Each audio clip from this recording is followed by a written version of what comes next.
and even the role of tourism as a peace promoter in regions characterized by long-term and persistent conflict. The RCR lab is a unique high-tech simulation lab. It's basically an empty box in which you can create or recreate different environments. You can train your employees or clients in real-life scenarios, or you can develop crisis management plans.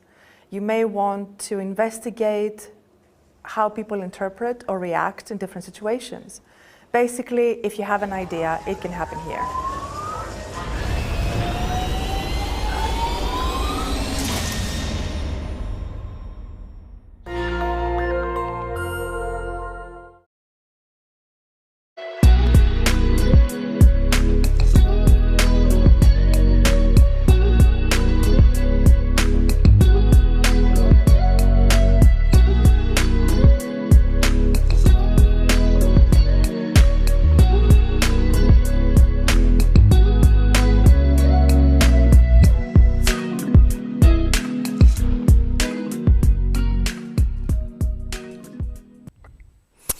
Hello everybody, good morning, good night and good lunch. We are so happy to welcome you to the third day of the 27th annual conference of ISDRS, the International Sustainable Development Research Society. My name is Katrin Johansson. I'm professor in organizational communication and sustainability coordinator here at Mid-Sweden University. And at my side I have Professor Volker Mauerhofer from the Department of Ecotechnology and Sustainable Building Engineering at Mid-Sweden University. And we are together hosting this conference program and guiding you through the day. And to our help, we have a large team of around 18 hard-working staff and students that are helping us to with the technology and making these parallel sessions and the technology work for us today. And they are behind the scenes and fixing all the small and large problems that all turn up during such an event as a big conference. I also want to thank the ISDRS and the Vice President Peter Dobers, that we will hear from soon, for the opportunity for us at Mid-Sweden University to arrange this conference and make a difference for sustainable development. But above all, I want to thank you, all the participating researchers presenting your research, all our panelists and keynote speakers devoting of your precious time to be with us here at the conference and also be engaged for change. Because we have to acknowledge that we have agency, we can make a difference and be role models for change that is so urgently needed today. Yesterday night, when I was posting about the conference on social media, a TED talk turned up in my flow. And that was the speech of Greta Thunberg from 2018, when she began her school strike for the climate and came to start a global movement. And her words touched my heart very deeply. So I can just recommend you to listen to her again. No one is too small to make a difference. And at Mid-Sweden University, we are many dedicated researchers and educators that work for sustainable development. You saw some of them in the intro film before, and we will also like to show you a little glimpse of what we are doing here at the university before we are going to introduce today's program. So now over to a small 3-minute video of the research and education at Mid-Sweden University. At Mid-Sweden University, we have tourism education at 3 levels: bachelor, master and PhD. Sustainability is truly a red line throughout all our education stages. Being linked to European Tourism Research Institute, which is located here, our students have an opportunity to be up to date to the most current research on sustainability and connect it in their studies. In the frames of master program, we also have a special course focused on sustainability, and also in the frames of this course, our students have an opportunity to take the theoretical concepts related to sustainability and apply them in the field and link to their studies. Vi har ett jordklot med en begränsad yta, men vi blir fler och fler och använder mer och mer resurser. Och min forskning går ut på att hitta olika sätt att använda de resurser som vi har på ett smartare sätt som räcker för alla oss som finns här idag och även för kommande generationer. Och det kräver multifunktionalitet, det vill säga att vi ska få ut så mycket som möjligt, så många funktioner som möjligt av så få resurser som möjligt. I praktiken kan det innebära att vi löser ett miljöproblem och skapar en produkt genom att till exempel använda förorenade fiberbankar från Östersjön som råmaterial i industriella processer. Vi kan också odla mat inne i stan eller på helt andra ytor som vi kanske inte förknippar med jordbruk i vanliga fall. Eller om vi tar avfall från en industri och använder det som en råvara för en annan typ av produktion. Det kan vara avfall från skogen som vi föder upp insekter på, som vi sedan kan ge till fiskar vars bajs kan användas som gödsel inom växtodlingen, och restprodukterna därifrån kan slutligen bli biogas. Inom grafisk designutbildning har vi FN:s globala mål för hållbar utveckling inskrivet i utbildningsplanen. Studenterna jobbar integrerat vetenskapligt och konstnärligt med att undersöka olika problem. Vi är och arbetar med det omkringliggande samhället. Här är samverkansprojekten viktiga. Till exempel skapar vi återbruksfestivaler för att manifestera cirkulär design av slängt material. Vi erbjuder kurser inom universell utformning med fokus på digital tillgänglighet. Inom foodtech designar vi hållbara livsmedelssystem där smarta förpackningar som går att återvinna är en del utav det. Ja, det finns mycket bra som händer. Och jag är stolt över att vara en del utav det. Vi har superhärliga, engagerade studenter som läser miljövetenskap och miljöteknik hos oss. Och i början av utbildningen är de upprörda över de miljöproblem som finns. Och det finns det anledning att vara. Och successivt genom utbildningen så jobbar vi med hur kan man jobba med de här problemen. Sista terminen får de jobba tillsammans med alumner. Personer som har läst hos oss tidigare och idag jobbar som hållbarhetsstrateger, klimatstrateger och liknande i regioner och kommuner. Och göra riktiga projekt med dem för att styra arbetet mot en mer hållbar värld. Och det här uppskattar studenterna att få göra den skillnaden, och även kommunerna och regionerna säger att de har stor nytta av det arbete som studenterna gör. Vi behöver experter som kan hjälpa till att ställa om samhällsutvecklingen i en hållbar riktning. Vårt mastersprogram i ekoteknik och hållbar utveckling ger dig den expertkunskapen.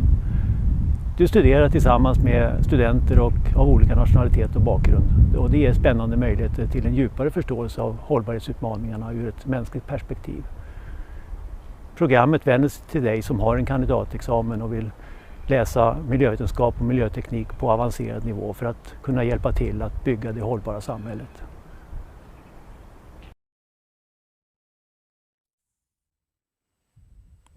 Yes, that was just a little glimpse of our work in different subjects and within research and education, and also a little Swedish lesson for you this morning. Now I want to hand over the word to Volker Mauerhofer, and we are going to guide you through the rest of the day. Thank you for this nice introduction, and also for the kind words from our colleagues. The Swedish lesson was also quite good for me, because I'm a little bit lazy in the last years on this. I'm not that long here, but I'm trying hard. So many of you will face perhaps the same challenges, particularly when you are international scholar in sustainability. Without further ado, I want to introduce my colleague, the president of the International Society of Sustainable Development Research, Professor Peter Dobers from Södertörn University, and he will announce where the next conference will take place, 2022. So Peter, please, without further ado, the floor is yours. Thank you very much, and I have prepared a few slides here that I will share with you and all the participants. Just making sure, it looks like the slide is up. As always, at the third day of conference days in the Society's long history of conferences, we are always keen on revealing where the conference next year is about to take place. So ISDRS 2022, where will it take place? Well, one lead is this building that is quite famous for those interested into science and interested in Nobel Prize. And now you probably guessed that, yes, the Stockholm in Sweden will host the next conference in June of next year. And what is very exciting about this conference is that 6 universities have come together to be promoting this conference and to be organizing this conference. It is the University College of Ersta Sköndal Bräcke, the famous and prestigious Stockholm School of Economics, the Stockholm University of the Arts, University College Stockholm, the Swedish Defense University, and Södertörn University, the university where I work myself.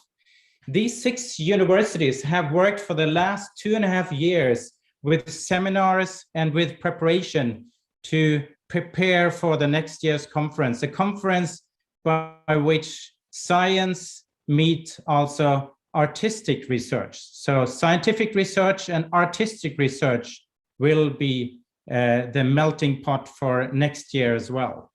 And therefore, I'm proud to see these 4 keywords besides sustainable development that will be the focus: courage, culture, art, and human rights. Courage, as you know, is very important for the changes we need, for leading the change, for taking responsible action and responsible decisions, for also being led, and the courage to follow those that take the lead. So culture, art, and human rights, humanities in large, will be part of this, and not only the research on science, but also research on the artistic ways will be part and promoted. The conference week will be in June, mid-June, by which the PhD day and workshop day will start out on June 14th. The conference days will be held on June 15th to 17th. And since we are very eager to be promoting this as an on-site campus conference throughout Stockholm, we are longing for socializing and getting together and pick up on the very appreciated sustainability tours by which we will keep on socializing, keep on talking, keep on networking, and this year also with guided art walking tours. You may know that the next year is 2022, and there will be a follow-up United Nations conference in Stockholm. That is why it is so exciting to have Stockholm the next site for this conference. It is a follow-up of the Stockholm Environment Conference in 1972, and we are sort of hang-arounds to the United Nations Stockholm Plus 50 conference that will take place on June 2nd and 3rd. And we are promoting opportunities to be involved in that as well. Here you see the web page, that is the working page for the consortium so far, before we will launch the official conference site. And here you also have the email address that you can contact us with, and by which we will communicate to you for this conference. But wait, there is one more thing that I would like to use this opportunity to say. And I would like to thank you to many persons, but some which I would like to name out in clarity. of course, the Mid-Sweden University to pick up the torch and host this year's online conference, and especially Volker Mauerhofer and Katrin Johansson are to be praised, but also Hans-Erik Nilsson and Anders Fellström, the Dean and the Vice Chancellor of the university, and Inger Axbring and the Tech Rickard, as I call him, since I don't know your surname, Rickard, for providing many of the administrative talks throughout the months ahead of the conference and the days and hours during the conference. And especially your team of highly dedicated and super professional students and staff. Thank you a lot for contributing like this to the ISDRS community. And this is also a very clear link to the next keynote speaker, Richard Welford, who was the person who actually started out everything. And as some of you may remember, I participated as a doctorate student in those days. But first of all, thank you for having this wonderful conference that you have put together. Thank you. Thank you, Peter. Thank you for this very nice introduction, and we are so happy to see the next conference upcoming. Little bit of background, this year's conference was planned for California, and when you sit in the studio, sometimes you think you're in California, but today, it's not that bad. But we just stepped in, so that's actually the reason why it's now twice in Sweden and twice in Europe. Usually we try to go to Europe and then 1 year abroad, and that might change even in the future. So that's just a little bit background from me as the vice president, so I have a little bit insight into this. Additionally to what you said, Peter, thank you for all the kind words to our staff and to our team, and I would like to add some names really. That's Karin Knobloch, who was really answering emails and emails and emails and emails and emails and emails and emails. Yeah.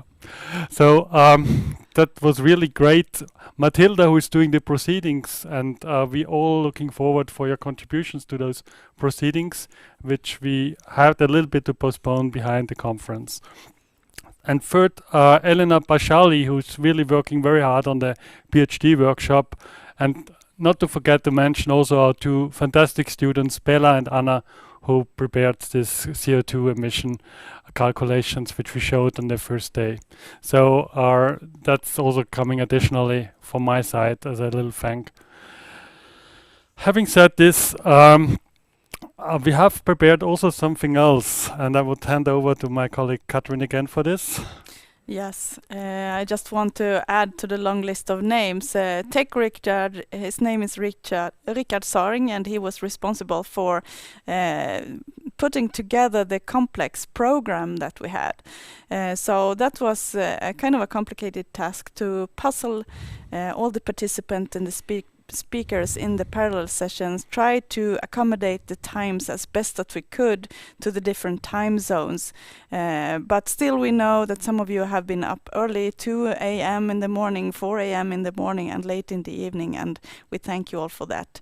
I also want to add some names to the students that are hosting the Zoom sessions, Björn, Agnes and Parisa. Thank you all for your help. Yes, and such a conference we have gained a lot of interest from the local community, and we have gained some coverage of this conference, and this is really good. So local newspapers, local TV have produced some features and videos from the conference, which is great to make it known also beyond our community, which is really important, I think. Now we have an exciting program ahead of us today, and Volker, you want to say something about that? Yes. I think I still have some things before we really come to our next highly appreciated keynote speaker, Richard Welford. I had to do some housekeeping issues, and just to mention ahead, the conference email will not close down by today 5 o'clock, so you can still write messages to us. And we know several people of you require confirmation messages, confirmation letters that they attended this conference. So I am willing to do this, and I appreciate if you give me a little text draft if you want something like this, so that I can copy and paste it mostly into a letter and do not have to write each letter myself directly. And so this is a kind of little hint, but we are willing to do this. And if you need this for your university or for your funding organization, please let us know. Let me know. Our presenters, we have the book of abstracts already online. We're trying to get the proceedings online by the end of August. So that will be a ISBN number proceedings. So it will be then where the final versions of the full papers and abstracts will be included. And we have the deadlines announced already to all of you, also to the reviewers of the full papers for the conference proceedings. So please stick to those deadlines which we announced to you, because then we can really finalize the book, and Matilda particularly working on that, finalize the proceedings in time. With regard to further publications, we announced already in the call for papers different envisaged publication options, edited volumes, special issues, and I would like all the presenters who are interested in this, go back to your track chairs. You find it on the conference website, the persons and the email addresses, and contact them directly and ask them what about these special issues, these edited volumes envisaged. And I ask the co-track chairs also to go back to the presenters and try to get in direct contact with them and build up these relations which are so important for our society, also for the future development of the tracks. We want to get out publications, edited volumes from this conference. We want people publish together and then meet together in the next years at this conference and come back to our next annual conferences. So that's just with regard to publications. What we also search is, we search for active people for this society. So we search for people who want to involve, no matter if they're board members or members, we want people to involve in the society. And we have several positions and our announcements in this regard. What we actively search currently is a second auditor. We have an auditing committee which consists of 2 people. We have one person, Romana Rauter. She is already experienced, and we would like to have a second person which has some background in auditing already and who would like to come in from the general membership best, who would like to take up this task. It's not a huge task. I have been it myself for 2 years, so it's less than 1 day in 1 year about and of work, and it's just to keep an eye on the books of the society from an external point of view. And that would be great if somebody could volunteer and come back to us, drop us an email to me, to Peter, the treasurer, Hanna Alström, and we will get in discussion on this. So that's one thing. We have also in the future, in this year actually, elections for the board. So whoever from the members who is already in the 2nd consecutive year of his or her membership shows an interest, please let us know and we can start to discuss if there is an option for you also to get into the board. And that would be also something which we would like to see people raising their hand about. Our conference lives from our tracks, and the next conference comes sooner than we think, because as society we have to define which tracks are at next year's conference already in autumn, because calls for papers have to go out, and therefore we need to know which tracks will be at the next society. While we have 9 overall themes, and the theme number 10, which are quite constant, there's often some movement within tracks, either that one track chair replaces another, additional track chair comes in.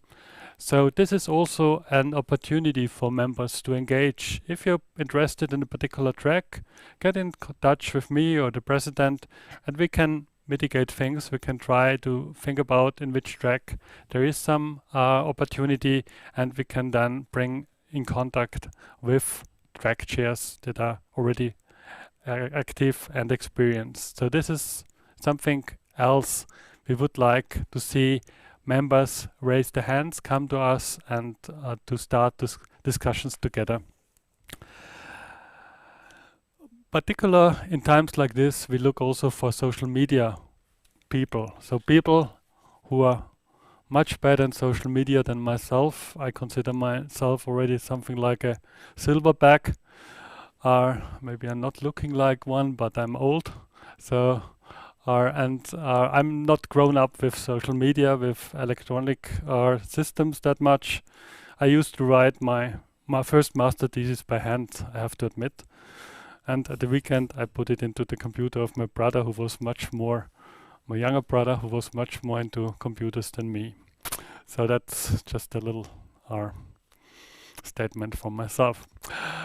So we look for people who are really good in social media, website development, getting out with different channels of social media. And we integrate people actively actually in our communication team led by Jana, our communications director. And so if you think that's something for me, I'm the person who can do this or that, have ideas, how to spread the message of the society better, how to improve our website, and there's always something to improve there. So please come back to us and tell us your ideas and what you would like to do. Final, we had yesterday the mentorship program mingle, and we had a very exciting session there. And we start a new program, a new annual term this autumn. And whoever wants to come into the program as mentee or mentor, please feel welcome to contact us also. So this is also for mentors and for mentees perhaps an exciting opportunity to get in touch with the society, learn, give further your experience to others, and work together and cooperate. Having talked so much, I'm handing over to my colleague for further issues. Yes. I will tell you a little bit about today's program. In a few minutes, we are going to listen to our third keynote speaker, Professor Richard Welford. And he is going to talk for about half an hour. And then during his talk, you have the possibility to send him questions in the chat. And we will then host a question and answer session directly connected to his speech. After his speech, we will have a short break before moving into the parallel sessions and the presentations of our research and discussions together. And as you know, we have these 10 different themes and 17 parallel sessions. So this is really very good, but also too bad, because there are so much interesting research that we want to follow, and it's all going on at the same time. So here you have to look carefully, so you pick your favorites, and I think you also are going to present somewhere in this session. So you find the links to these sessions in the program from our website. And this will be hosted by our chairs and co-chairs, and also with our supporting students if there are any problems. After the parallel session, then we will have the lunch break again at 1 o'clock, between 1 and 2 for 1 hour. And during this lunch break, we simultaneously have the poster session. So make sure you check out the posters that are also going to be included in our proceedings later. And you can interact with our poster presenters during your lunch break. So make sure you check out which posters are going to be presented today. They are in the program as well. And then at 2 o'clock we will meet here again in the studio in order to introduce our 3 panelists for the panel discussion.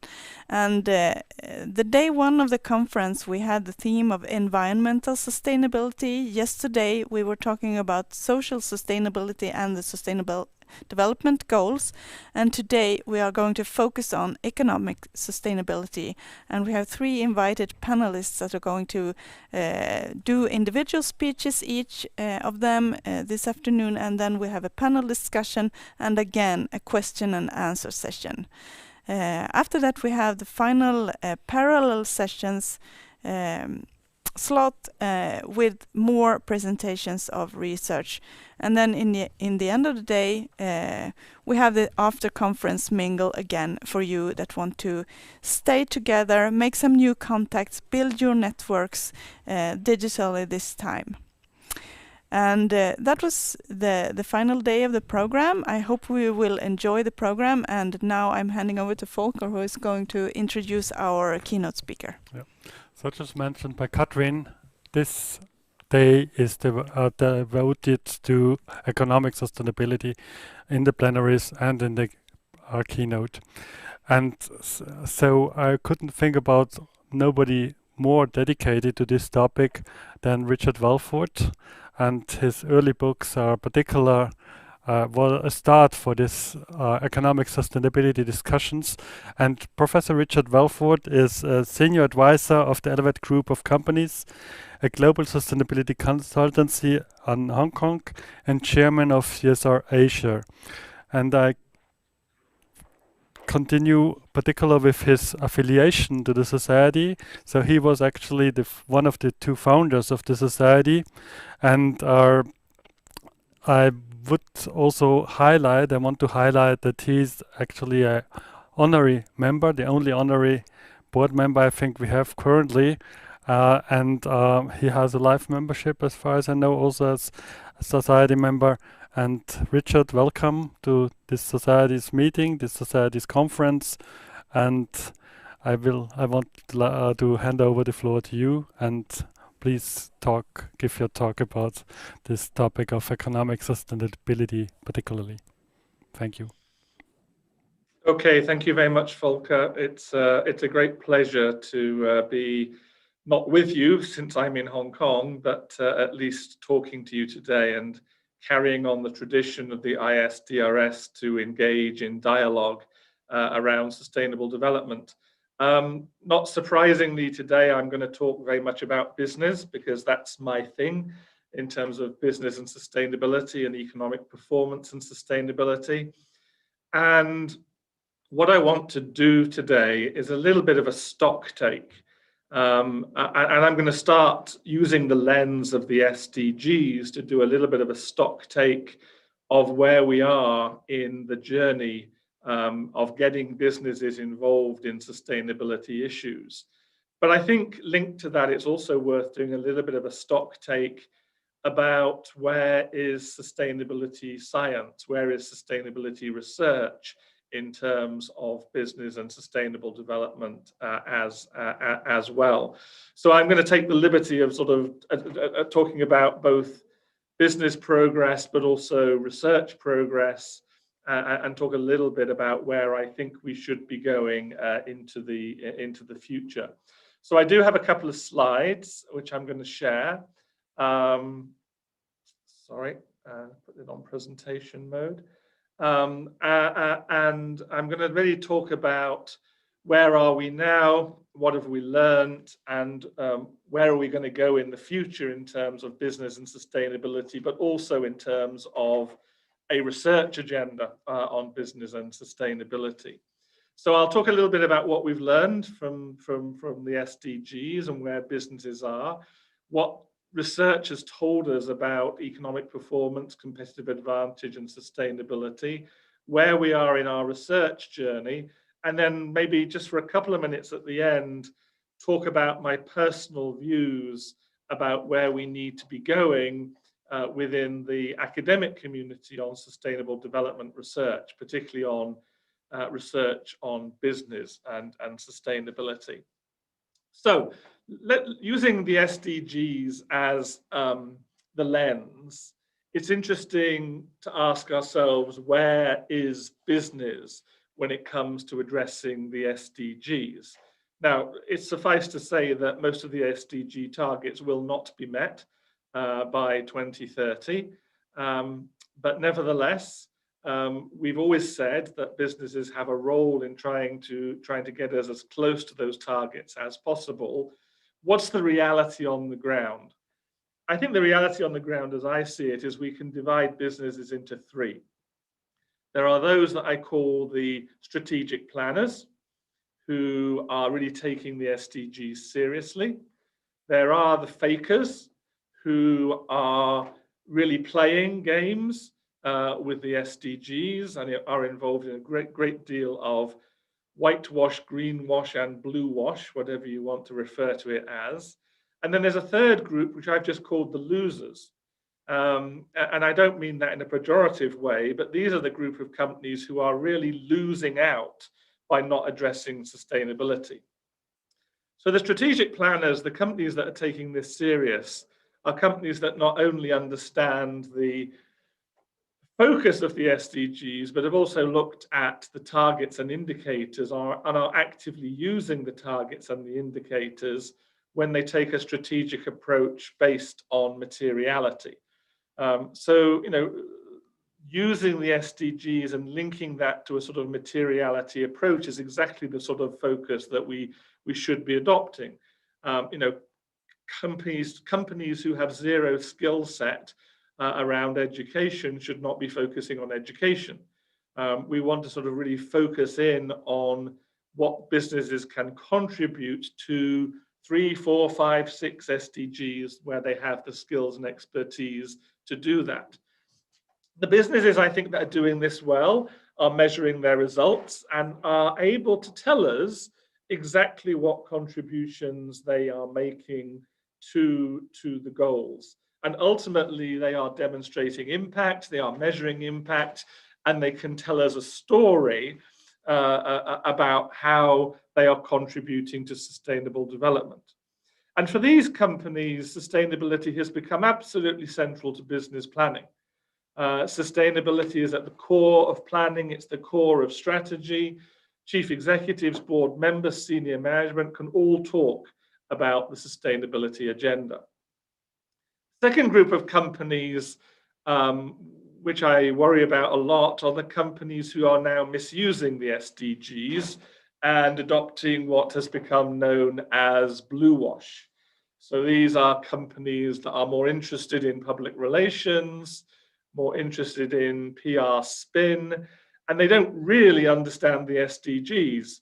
They're people who think that if I do something on education, I can tick the box of SDG 3, because they're too lazy actually to go beyond the big headlines of the SDGs and actually even look at the targets and indicators, which would show them very clearly that just because you're doing education as a sort of philanthropic exercise does not mean at all that you're contributing to the SDGs, for example. Now, to be absolutely blunt, the reason we've got so many companies playing with the SDGs is because we have too many lazy, incompetent sustainability managers who are too lazy to go beyond those headline logos and think really about the contribution they can make to sustainability. So these companies completely lack a strategy. They're absolutely focused on reporting, and when their sustainability report is out of the door, they sort of think their job is done. And for these companies, sustainability is still really just an add-on. Let me give you one just very practical example of the sort of stupid blue wash that we're seeing. In a sustainability report of a company that I recently looked at, there was a paragraph in the section on governance which made the point that they had added one woman to the board of members, to the board of directors. And next to that statement that they have added one woman to the board of directors, they put the SDG logo on gender equality. Now that's the sort of terrible misuse of the SDGs that we are beginning to see.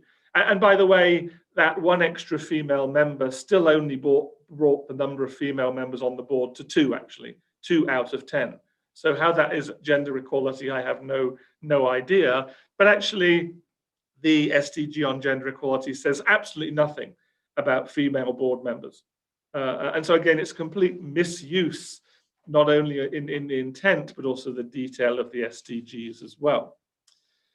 And then we have the losers. Now, these are the companies that I really don't understand. The fakers, I sort of get it, right? They're just using the sort of PR type of approach. But the losers, and I call them the losers because they are losing value. They are leaving value on the table. They are unaware of the business case for sustainability.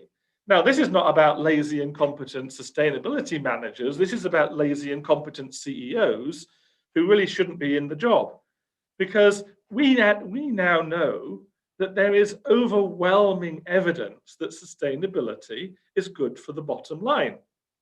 And just putting my academic hat on, I think we're now approaching something like 500 academic articles in refereed journals that shows there is some sort of link between sustainability performance at the corporate level and the financial bottom line in the medium to long term.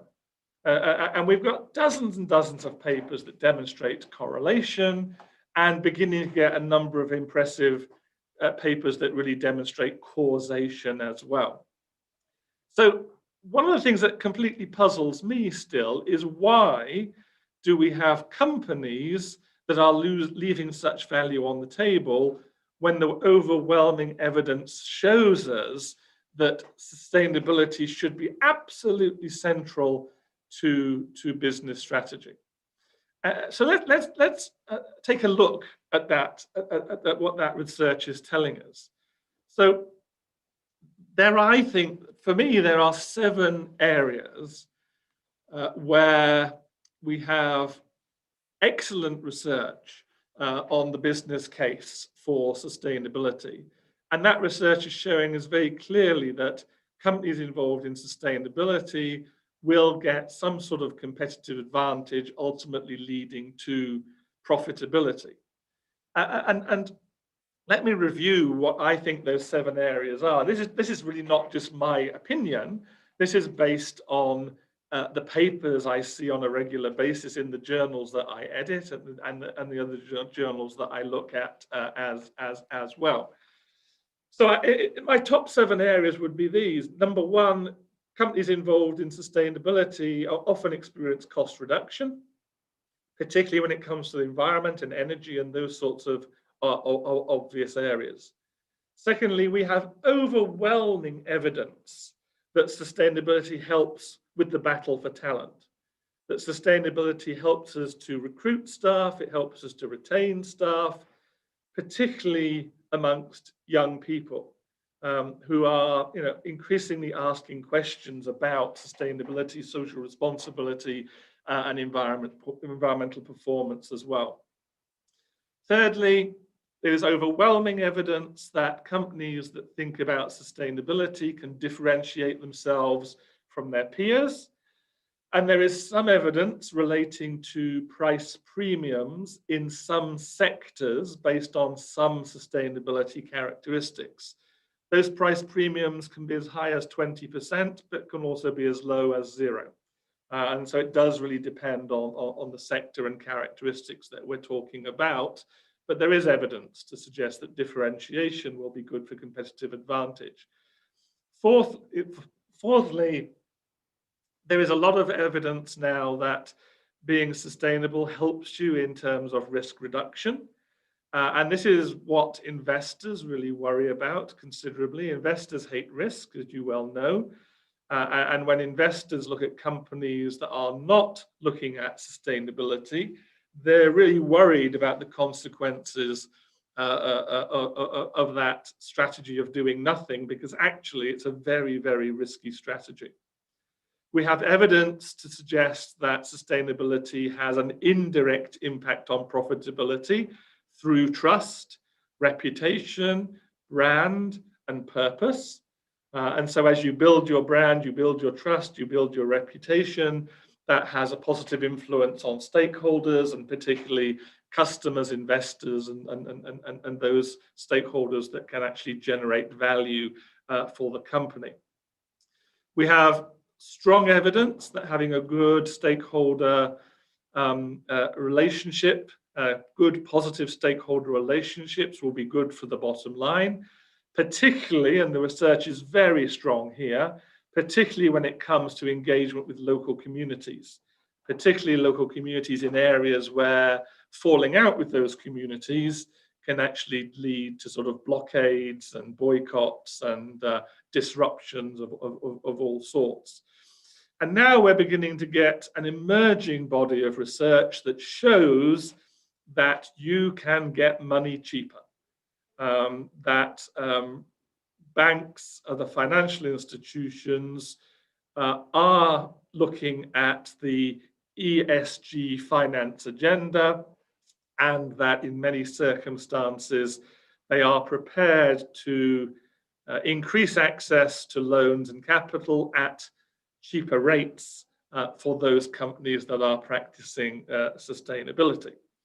So, given this massive business case that we now have, I am still puzzled as to why some CEOs are not engaging with the Sustainable Development Goals and are not really interested in corporate sustainability at all. And it's about time that those CEOs are brought to account and asked the question about, why are they not doing a job? Why are they actually leaving this value on the table? The other thing I'd like to do is just sort of take stock about where we are in terms of our own research. I mean, the ISDRS is very much about bringing together academics and research. And I sort of did a bit of a stock take myself when I was preparing for this talk today. And one of the things I realized is it's 30 years now since we started the journal Business Strategy and the Environment. And that makes me feel old because I started that journal and that was 30 years ago. And when I started Business Strategy and the Environment, many of my colleagues, and I was teaching at the University of Bradford in the UK in those days, but many of my colleagues said, "What the hell are you doing? What's this got to do with business? I mean, business doesn't have responsibilities sort of for the environment and all these sorts of problems with pollution and water contamination. You're really sort of pushing the boundaries of business in the business school context." And so 30 years ago, a lot of people didn't really understand what I was trying to achieve. But I want to say now, and I've never ever said this before, but one of the things I really believe now is that after 30 years, corporate sustainability research is now mainstream. And any business school that is failing to recognize that is failing their students. And the reason I say this is now mainstream is because look at the numbers here. And I want you to look at the 3 journals which I edit. This is not an advertisement by any stretch of the imagination. But let's just look at the positioning of these journals now. Business Strategy and the Environment's latest impact factor is 10.3. It's never been that high. It's absolutely phenomenal. But what's more important than the impact factor is where the journal ranks alongside other journals. So the journal is now 9th out of 153 in business. It is 5 out of 125 in environmental studies, and it's 12 out of 226 in management. So we have a journal that is ostensibly about the environment, the natural environment. It is a top 10 journal in business, a top 5 journal in environmental studies, and easily within the top 20 in the management discipline as a whole. If you look at our other journal, Corporate Social Responsibility and Environmental Management, that many of you will know, it's the same sort of pattern, not quite as good as BSE, but impact factor now at 8.7, top 20 in business, top 8 in environmental studies, and again, top 20 in management. And that's why I say, sustainability is now mainstream. And I'm not just plugging my own journals, because the Journal of Cleaner Production is also well within the top 20 within management science, management studies as well. Sustainable development also up there on the development agenda. We do publish some stuff on business, but it's mainly a development journal, of course, and we're out there as well. And so one of the things I wanted to sort of say is that after 30 years, I think we really have made sustainability central to corporate sustainability research, and for many companies, central to their own business planning as well. Now, that doesn't mean we should be complacent, far from it, because there's an awful lot to do in a world where we are getting more unsustainable every single year, and where the crisis of climate change is descending on us even faster than we had predicted 10, 20, and 30 years ago. So there's an awful lot of work still to do, but I think our experience of where we are on business and our experience of where we are on business research should be able to give us some pointers about where we want to go next. And I want to spend the last 5 minutes really talking about what I see as important for the next 30 years of research. Firstly, let's be clear that the business case has been made. There's no doubt in my mind that there is a positive link between various aspects of sustainability and financial performance. That is absolutely undeniable. And again, the only thing that worries me is that a lot of chief executives don't quite get that. Now, given that that business case has been made, I think what we don't need is any more of these big macro level regression analysis that tells us the same thing again and again and again. Replicating research is fine. Testing research in different geographies and different industries and different circumstances is fine.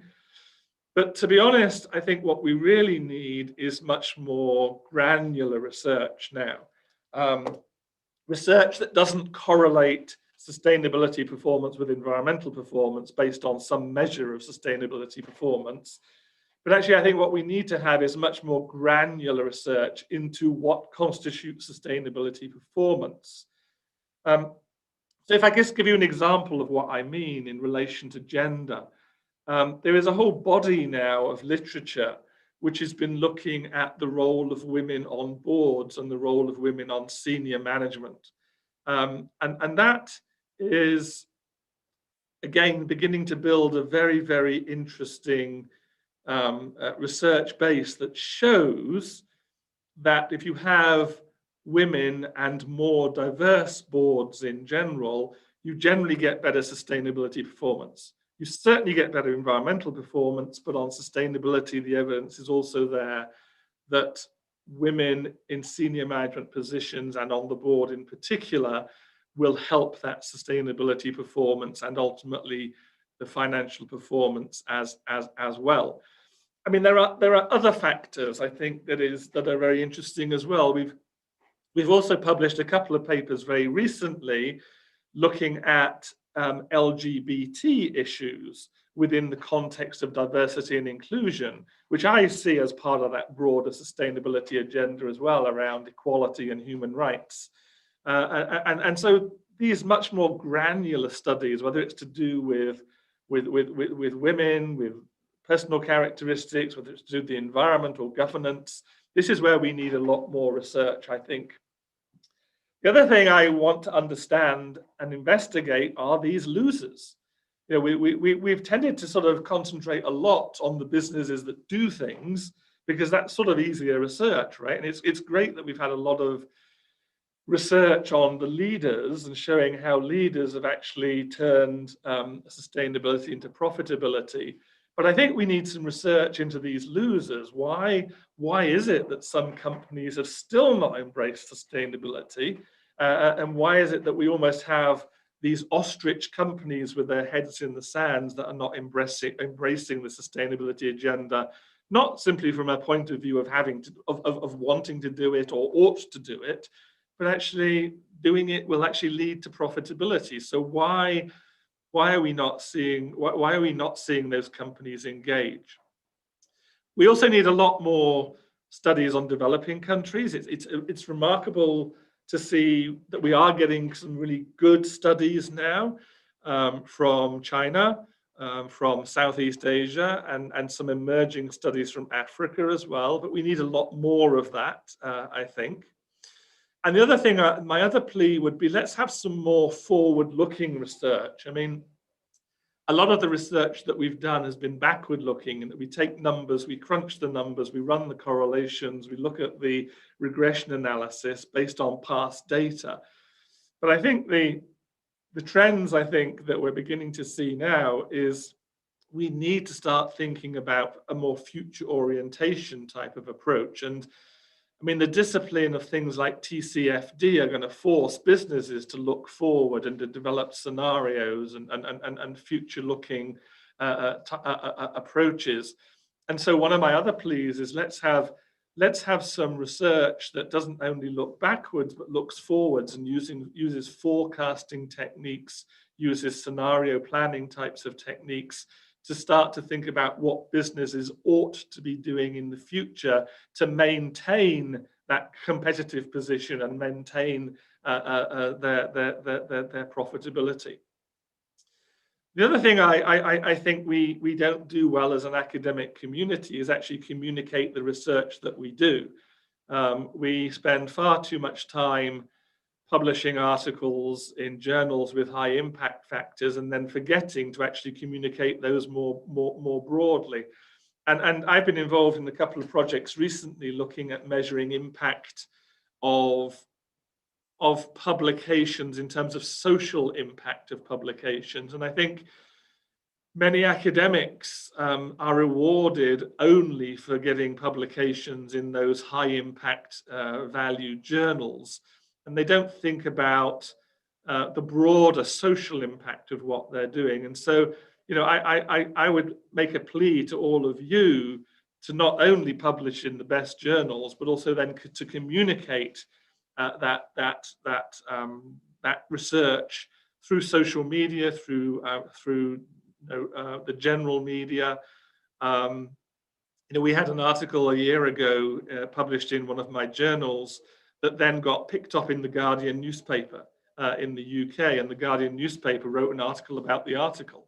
Now that had a much bigger impact on the business community and on society than simply getting published in journals that only academics read. And so one of the things I would make a plea for is a much more focus on practical business level strategic findings, and make sure that when we have interesting findings, we actually communicate those findings, so that when we do find that women on boards has a positive impact on sustainability, we start going out and saying, hey, all you boardrooms full of men, you need to sort of wake up a bit, because you're not doing a great job, because your diversity of your board is so poor. So I started out by looking at the SDGs and trying to sort of typify where we are with business, and I ended up talking a little bit about the research agenda for the future. Both approaches I see as a bit of a stock take. Where are we now? Where have we learned? What have we learned? And where do we need to go? And for me, this is where we need to go. So I think I kept to my 30 minutes, so I'm going to say thank you. And if there are any questions, I'd be more than happy to take them. Thank you so much, Rickard, for all those insights and for making really the span from economic sustainability to environmental sustainability back to social issues and back again to business. So it was really a great and broad talk. And thank you for outlining also that you are the editor-in-chief actually of those 3 journals and one additional journal as far as I know. And those journals you mentioned, they are really also on the basis of the society, because the society contributed over many, many years very, very much to those journals and helped to make them big actually. And you own those journals together with Wiley and also via a company of ERB, so you have an additional relationship to those journals. Without further ado, I want to hand over to my colleague for the perhaps first question, if you want to go on, Katrin? Yes, thank you, Richard, for a really inspiring talk, also on highlighting all of this research that now really corroborates the relationship between corporate performance and sustainability. And I also appreciated very much your differentiation of the three different groups of companies, the strategic planners, the fakers and the losers.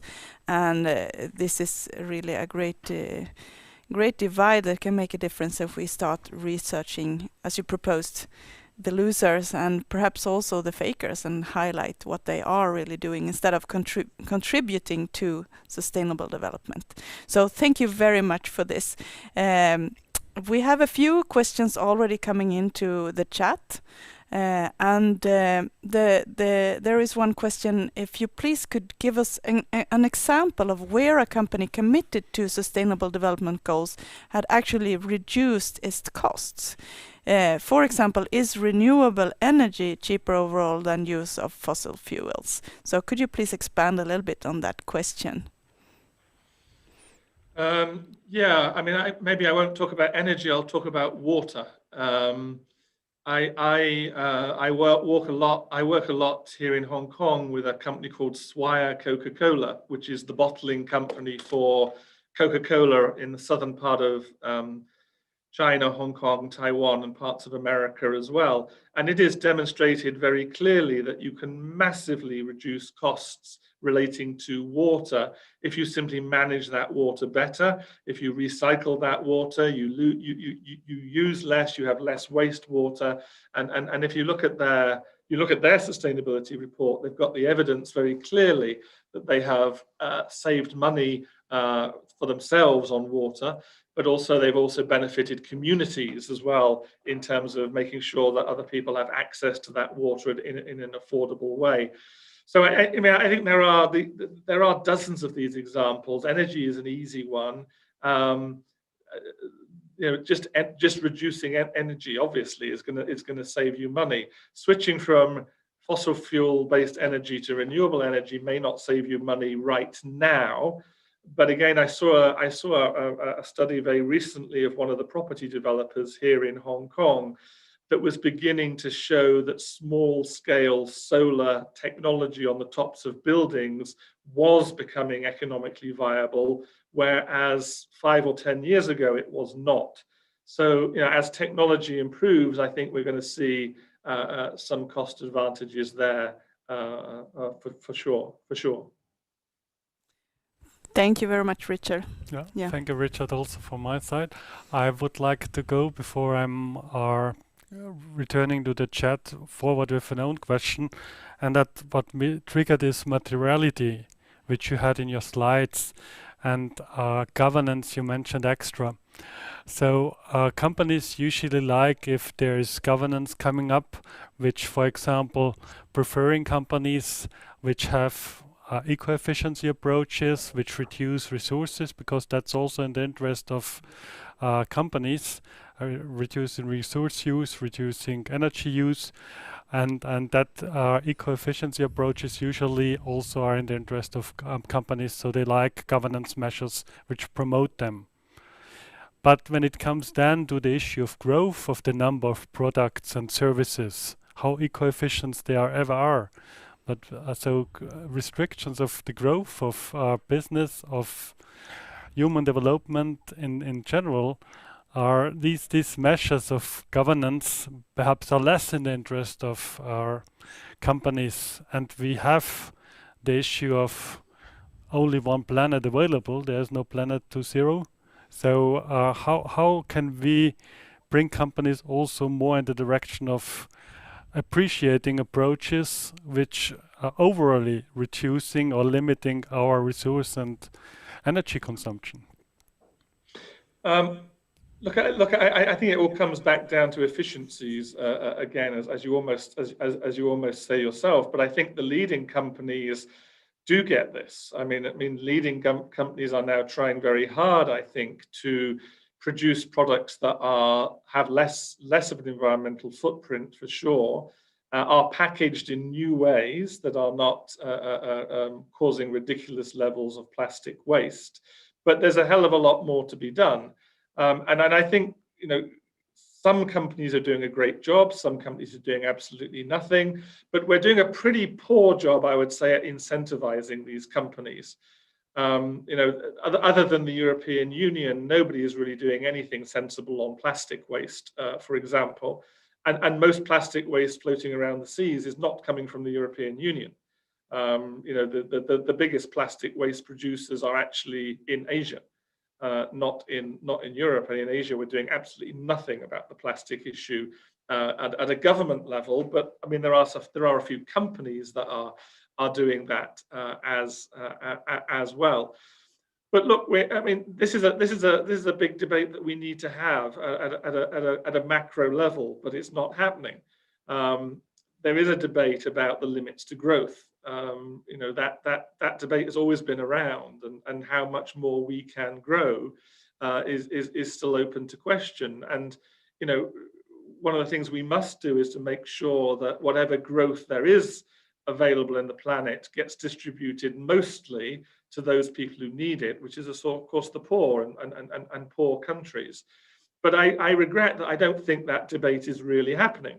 Dennis Meadows was talking about these things back in the 1960s and 70s, and yet a lot of that debate has disappeared off the face of the earth. And I think eventually we're going to have to return to those sorts of debates, because as you say yourself, we can't have unlimited growth on a finite planet.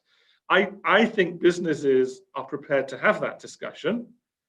I think governments are too scared to have that discussion. Thank you very much.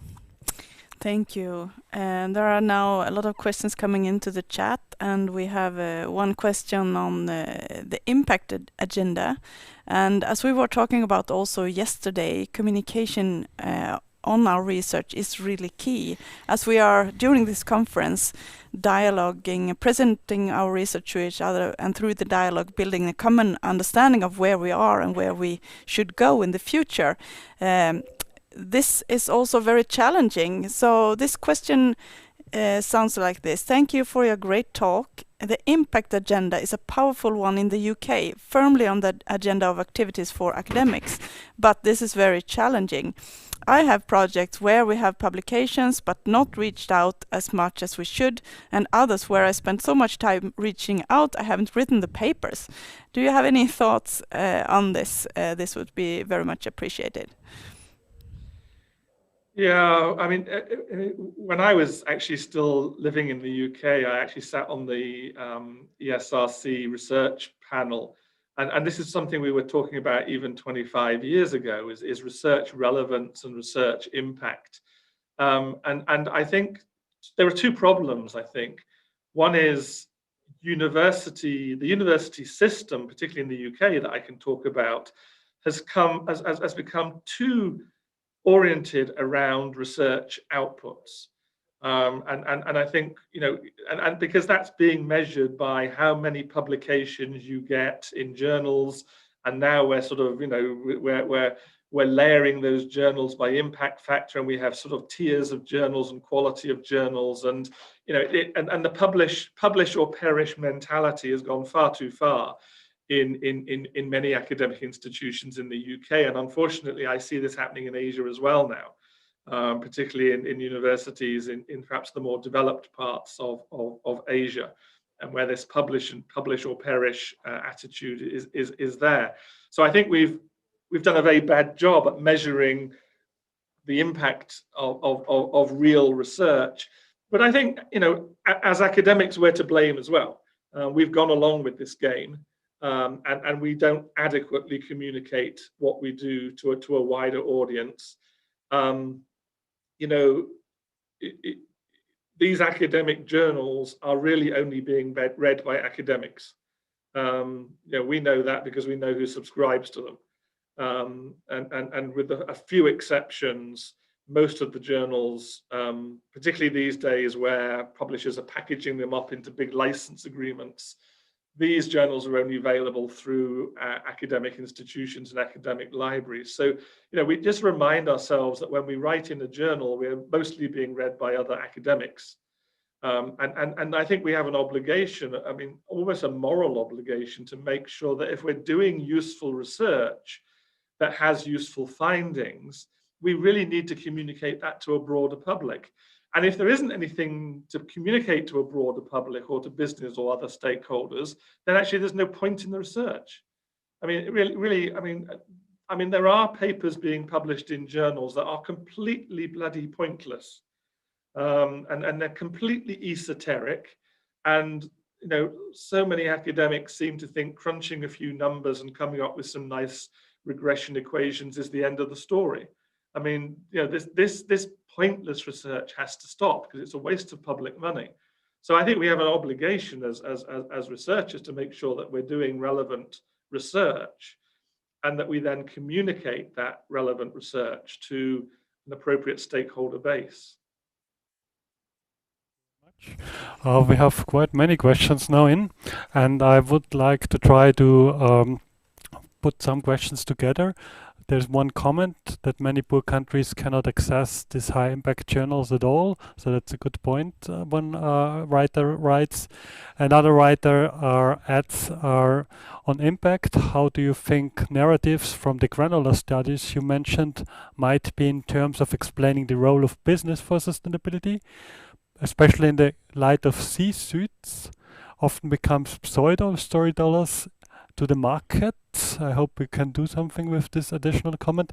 And somebody added time savings to your 7 areas, so that companies save time as cost reduction, also particular with the environment. So 3 things together. You can add or subtract anything you like to those 7 areas. They're just the areas that are, when I was thinking about the sort of the bulk of papers that do have this positive correlation between sustainability and financial performance, they're the areas that came up as somebody who sees a lot of papers in the scope of a year or so. The question about these journals not being available in poorest countries is actually not quite true. Our journals are actually published through Wiley, and Wiley does have a scheme to allow access to our journals in the least developed countries at no cost. It depends on the country, but please look at that, because increasingly we are trying to make journals available to institutions in developing countries that would not otherwise have access to them. So just check that out in whatever country you're in. Just check that out. And the other point, I can't quite remember what it was, Volker. Sorry. The granular studies which you mentioned. What could be narratives from those granular studies in context with impact, and in terms of explaining the role of business for sustainability? Yeah, look, I mean, I would go back to my example of gender. I mean, gender makes a great story. We're all interested in gender in one way or another.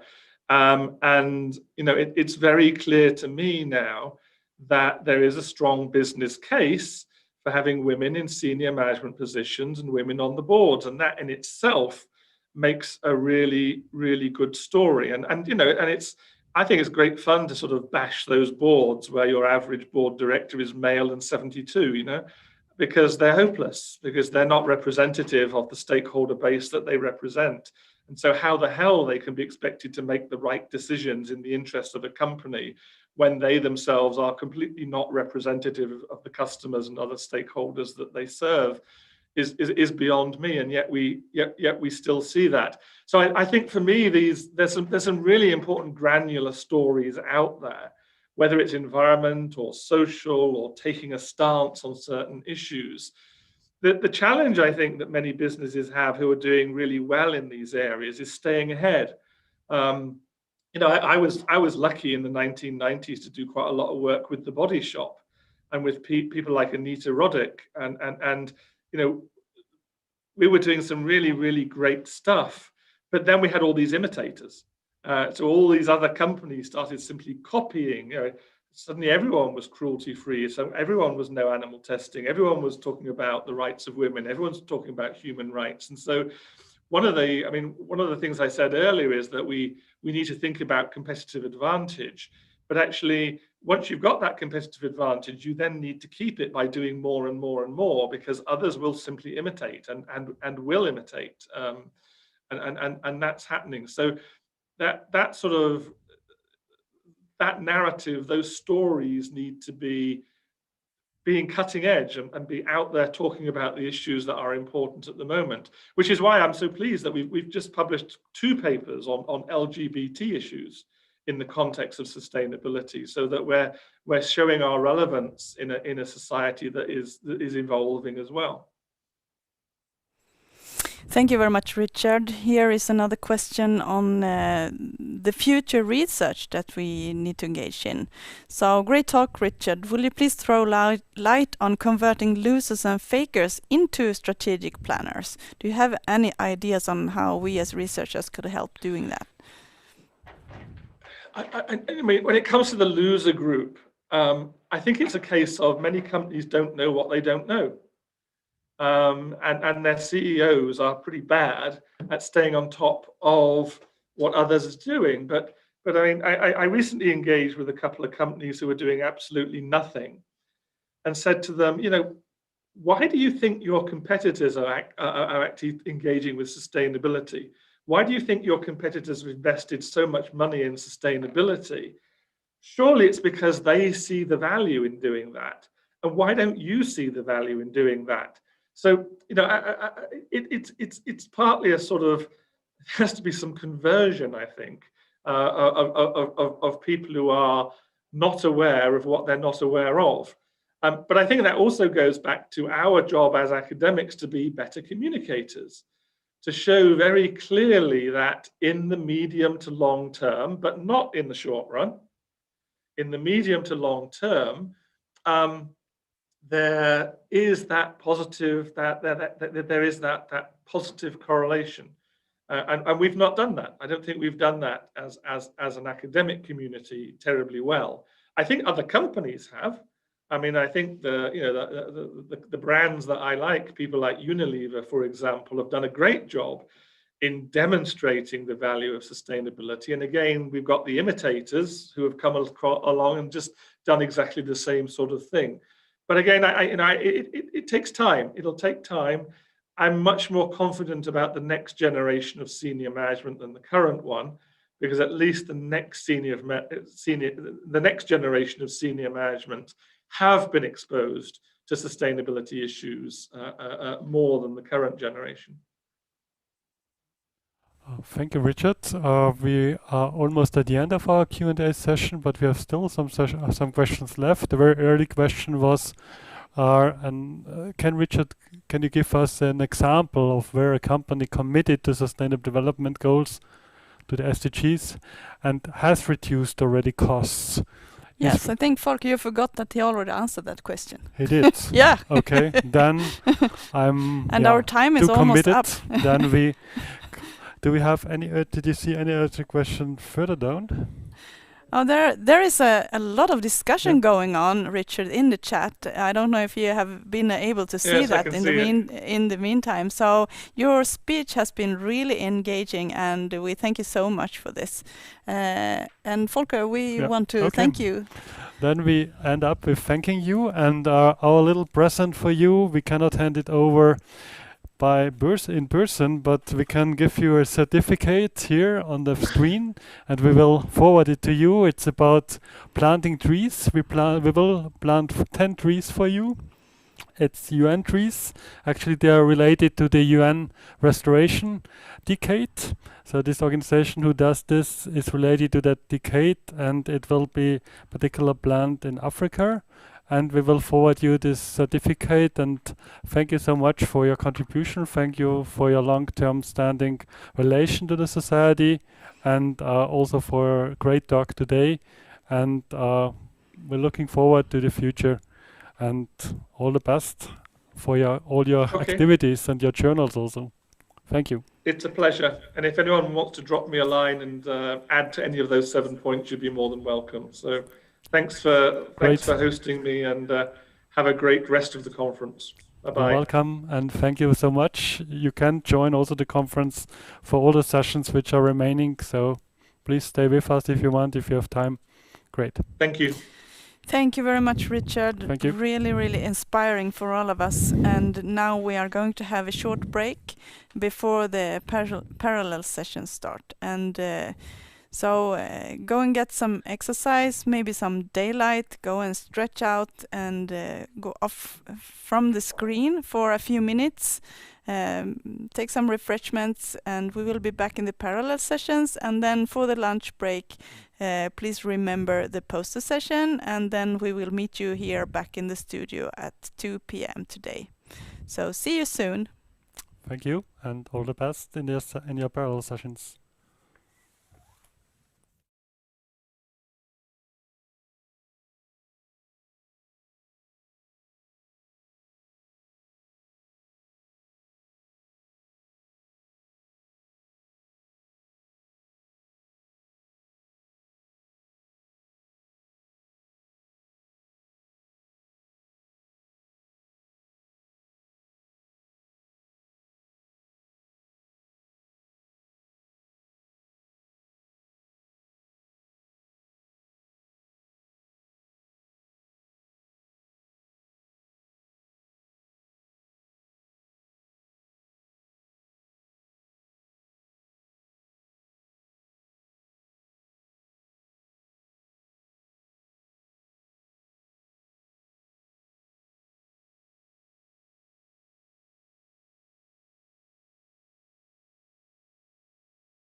Hello everybody, and welcome back from the break. I hope you enjoyed the parallel sessions this morning, and also the poster session during the break. We are now looking forward to an interesting discussion with our three panelists for this afternoon. That will be Mark Elder, Jane Kabubu-Mariara, and Ranjula Bali-Swain. They will each do a presentation of 15 minutes, and then we'll have a common plenary discussion with them, and you will be able to first ask questions of understanding to them, and then we will have a general question and answers session after their presentations. So we are very much looking forward to this. Thank you very much for coming back to us. Also a very nice Swedish afternoon here from our side. And you saw a nice movie just before, and small sidestep. I think I will lay for one day in the forest like that person in the movie after this conference. So without further ado, and having said this, I want to welcome our first plenary speaker, and it's Mark Elder, and I'm very happy to see you again, Mark. You see the Fujiyama behind him, Fuji-sen, so Mr. Fuji. I don't call you now Fuji-sen, but Mark-sen. And Mark, welcome. You speak to us from Yokohama, a city which I know very well because I lived 2 years there. And we met 2011 the first time when I came to your organization, and we discussed about cooperations at the time when I was working with the United Nations. So Mark, it's a pleasure to have you with us, and I'm looking forward to your great talk. I thought about Mark when we heard this conference topic because he's working really extensively on the SDGs, and very glad to have you with us. Mark, the floor is yours. Thank you very much, Volker. I really appreciate your kind introduction, and thank you so much for inviting me to this conference. It's a real pleasure to be here, and yeah, I'm really glad that you invited me to participate on this panel, which is on economic sustainability and the SDGs. I'm not sure if you know, I'm actually a political scientist. And I mean, I know you know I work on the environment, so I'm not an economist maybe who might usually be invited to this talk. But anyway, I think this is a very important topic, and I really appreciate this opportunity to discuss how to link the environment and the economy. And let me share my screen here. Here we go. And so my talk is about environmental sustainability as a foundation for economic sustainability, and how to interpret the environment and economy in the SDGs. And I think a lot of people still think about the links between economy and environment as a kind of a trade-off. I think in the sustainable development community, we view that environment and economy should be considered as synergies. And even a lot of businesses are considering it these days, and also some governments such as the EU with the new Green Deal. If you think about like the SDG scholarship, like on interlinkages analysis, we talk about synergies and trade-offs and the need to optimize them.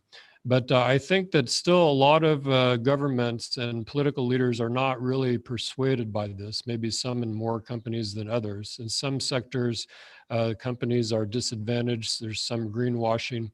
And so the argument I want to make today is that environmental sustainability is the foundation of economic sustainability, and that we should interpret the SDGs to eliminate the trade-offs and shift to the synergies, and not just to analyze them as trade-offs. And so, but now if we think about the concept of the trade-off, I think this is basically when we think about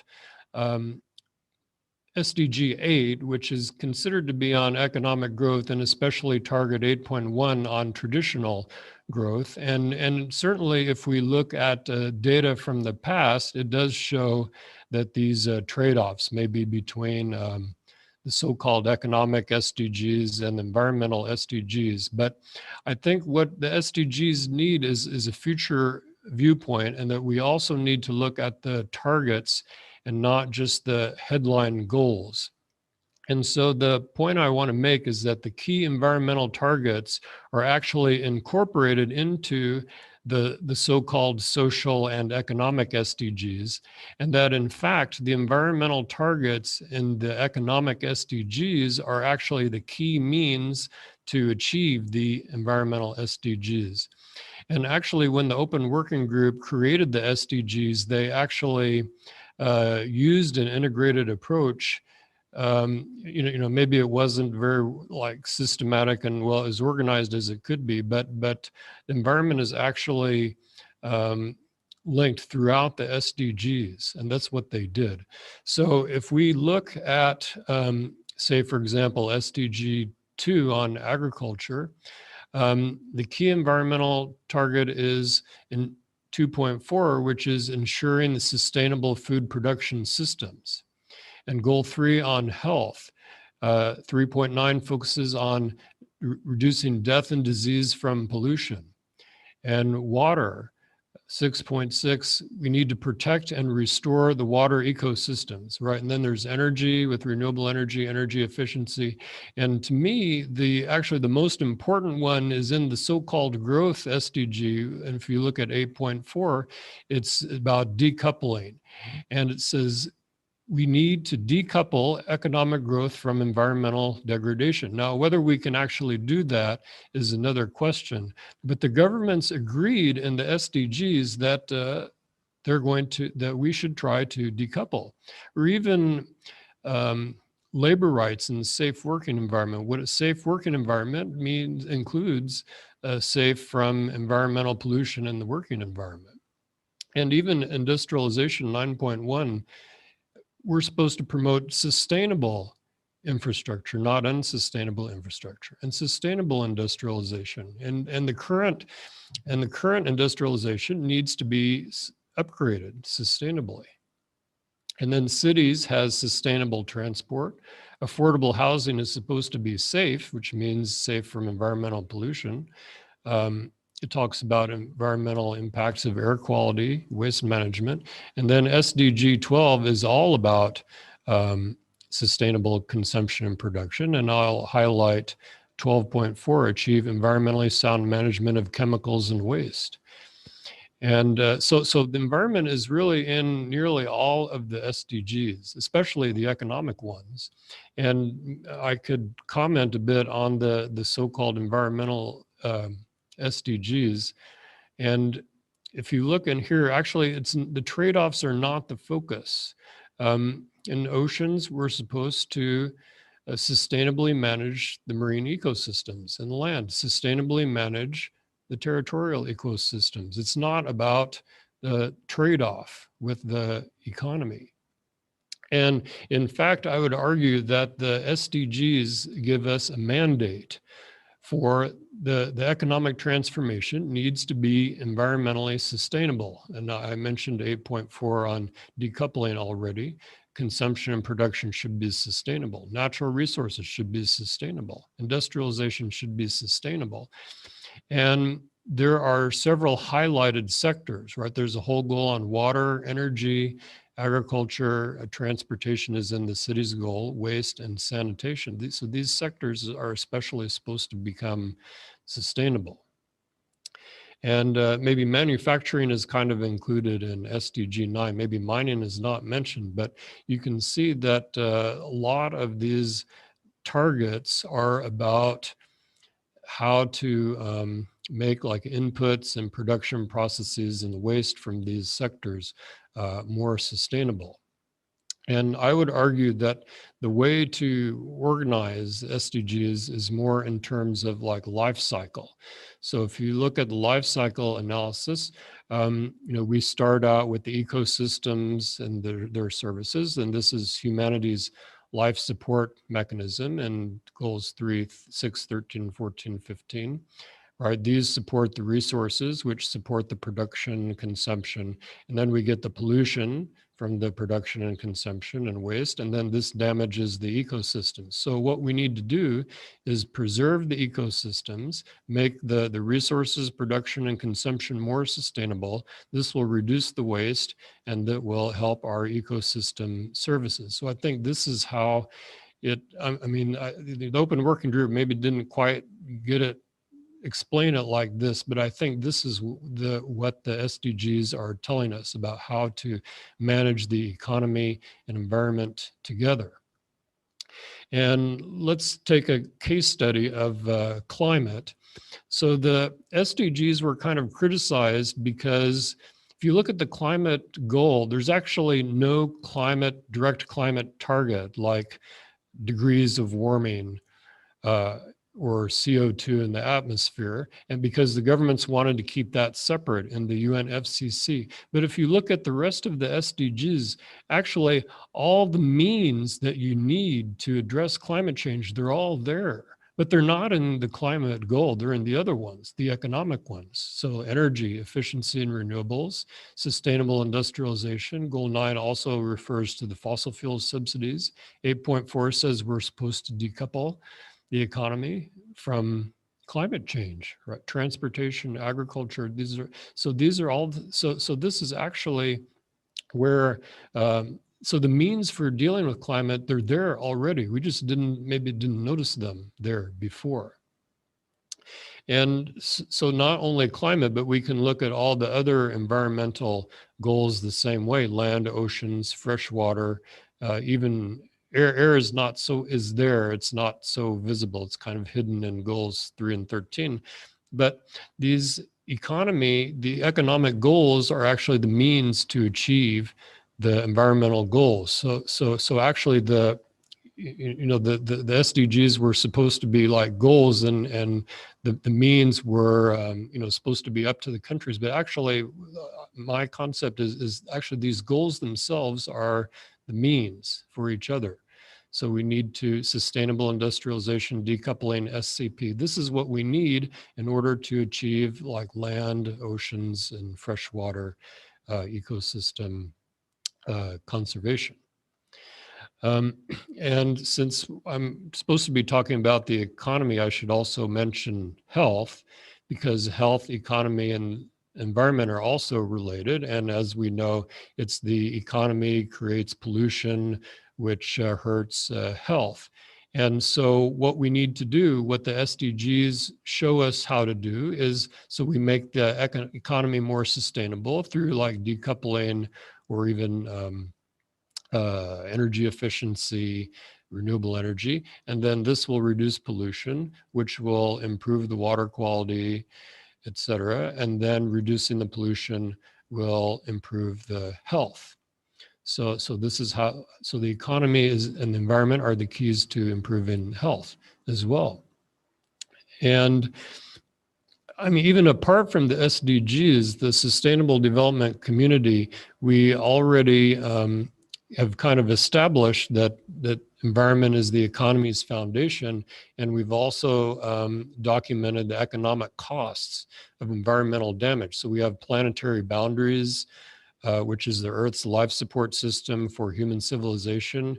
Ecosystem services, I guess this is 10 years now already, estimated at $125 trillion. But like, what about the sea level? Or the Gulf Stream is stopping. How much is that worth? This is what we need to live in Europe and North America. Or resource scarcity, or the economic cost of health damage. Over 9 million deaths per year from air pollution. Climate and health, right? This is the new hot research area because climate is causing huge health damage. And even the economic cost of pollution, one study estimated at $4.6 trillion per year in 2018 study, about 6.2% of global GDP. So I think the conclusion that we kind of reached, like when I was working in UNEP's Geo6, is that the economic growth is undermining its own foundations. Now, the SDGs didn't like deal directly with this need for new measurement of well-being beyond GDP, something like prosperity or sufficiency, like decent work. But I think the SDGs, if you look carefully, it does have the message for how we can stop this economic growth from undermining its own foundations. And so getting back to this, like this kind of SDG research program on interlinkages. So I think it's a mistake to interpret these environment, economy, interlinkages as trade-offs. And I know the trade-off view is still popular, and certainly it's valid based on the like looking at the past data, but what we need is a future perspective. And the SDGs should be used to promote the synergies and eliminate the trade-offs. And it means that for the economy, actually environmental sustainability needs to be the starting point, because we're getting to the point where the economic growth is undermining itself because of environmental damage. So the SDGs should indicate the future direction. So for example, in SDG 8, we shouldn't talk about the trade-off between traditional economic growth and decoupling, but the economic growth should be conditioned on decoupling. So we should not pursue the economic growth that cannot be decoupled. Or SDG 9, we should not pursue industrialization which is not sustainable. Or SDG 12, we should not be using natural resources unsustainably. So there's not, we're supposed to be removing these trade-offs, not just analyzing them.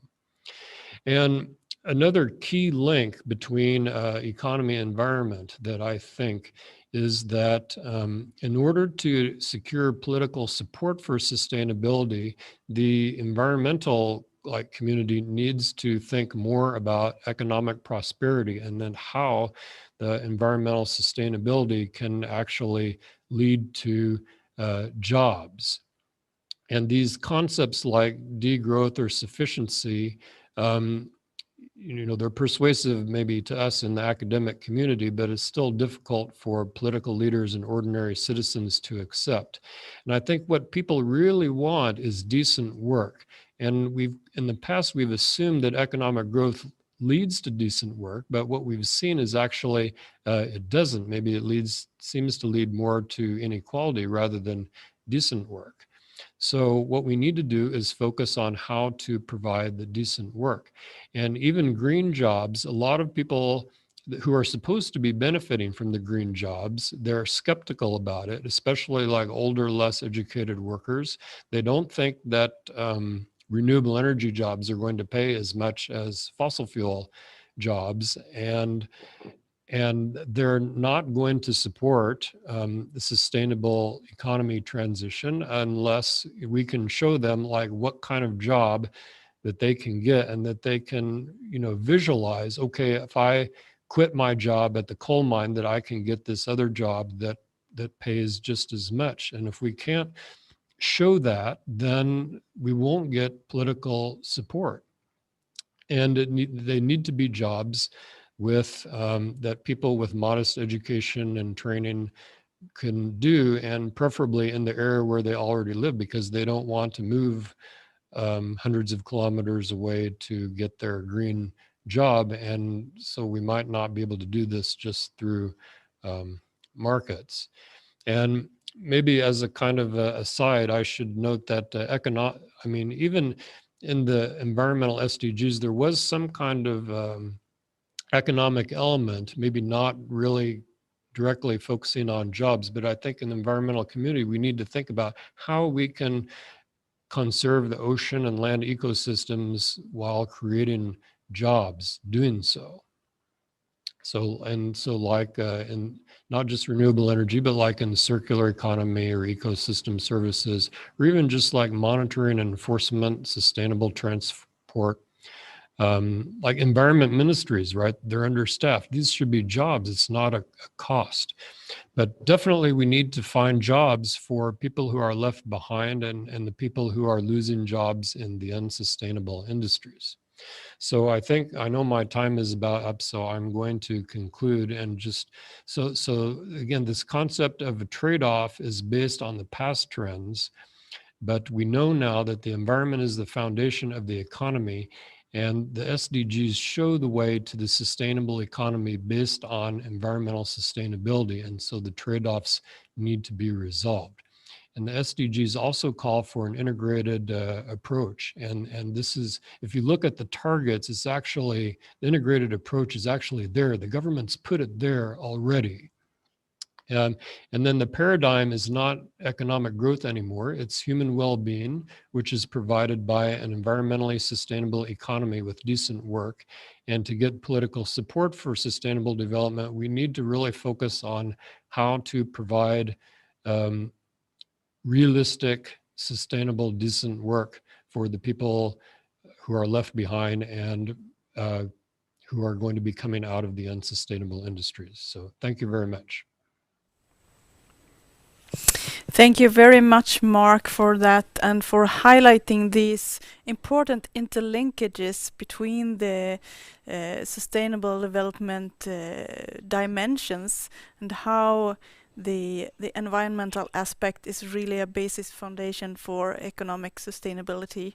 And we have a question in the chat on trade-offs, but I think that's not really a question of understanding for you. So we will keep this question because I think this will merit a longer explanation later on, and we will also invite the other panelists to discuss that with you later.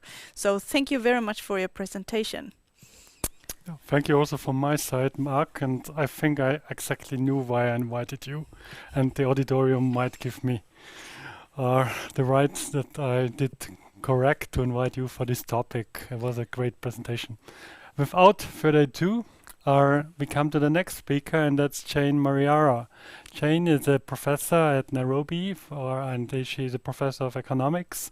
But I would highlight that she's a specific economist because she's also the president of the African Society of Ecological Economics, and that's an economics direction which always considers the limits of the global ecosystem when thinking about economics.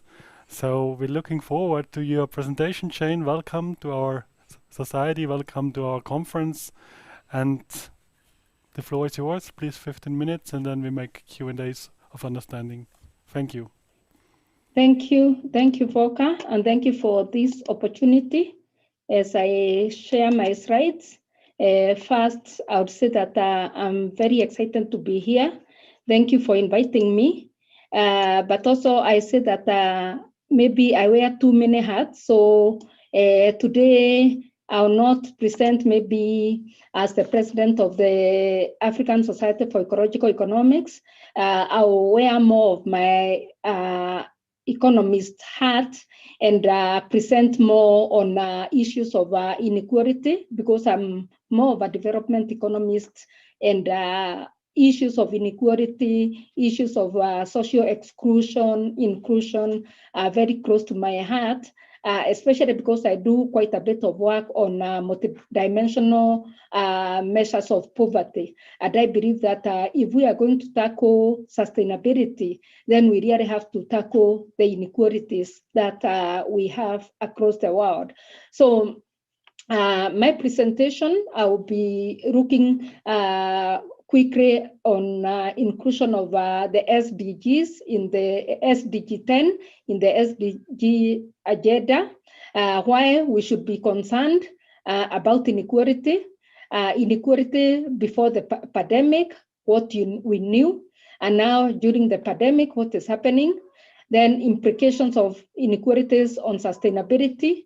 Then I asked the question, what does monitoring of SDG 10 imply for sustainability?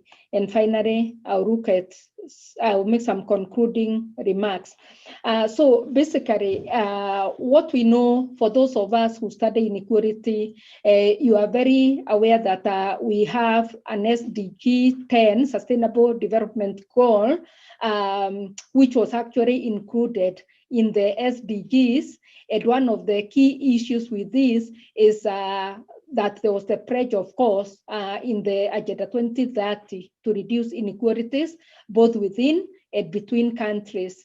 And therefore, we'll be seeing later that that SDG 10 has specific targets, some for dealing with between country inequalities, and others dealing with within country inequalities. And therefore, there will be, again, the question of sustainability.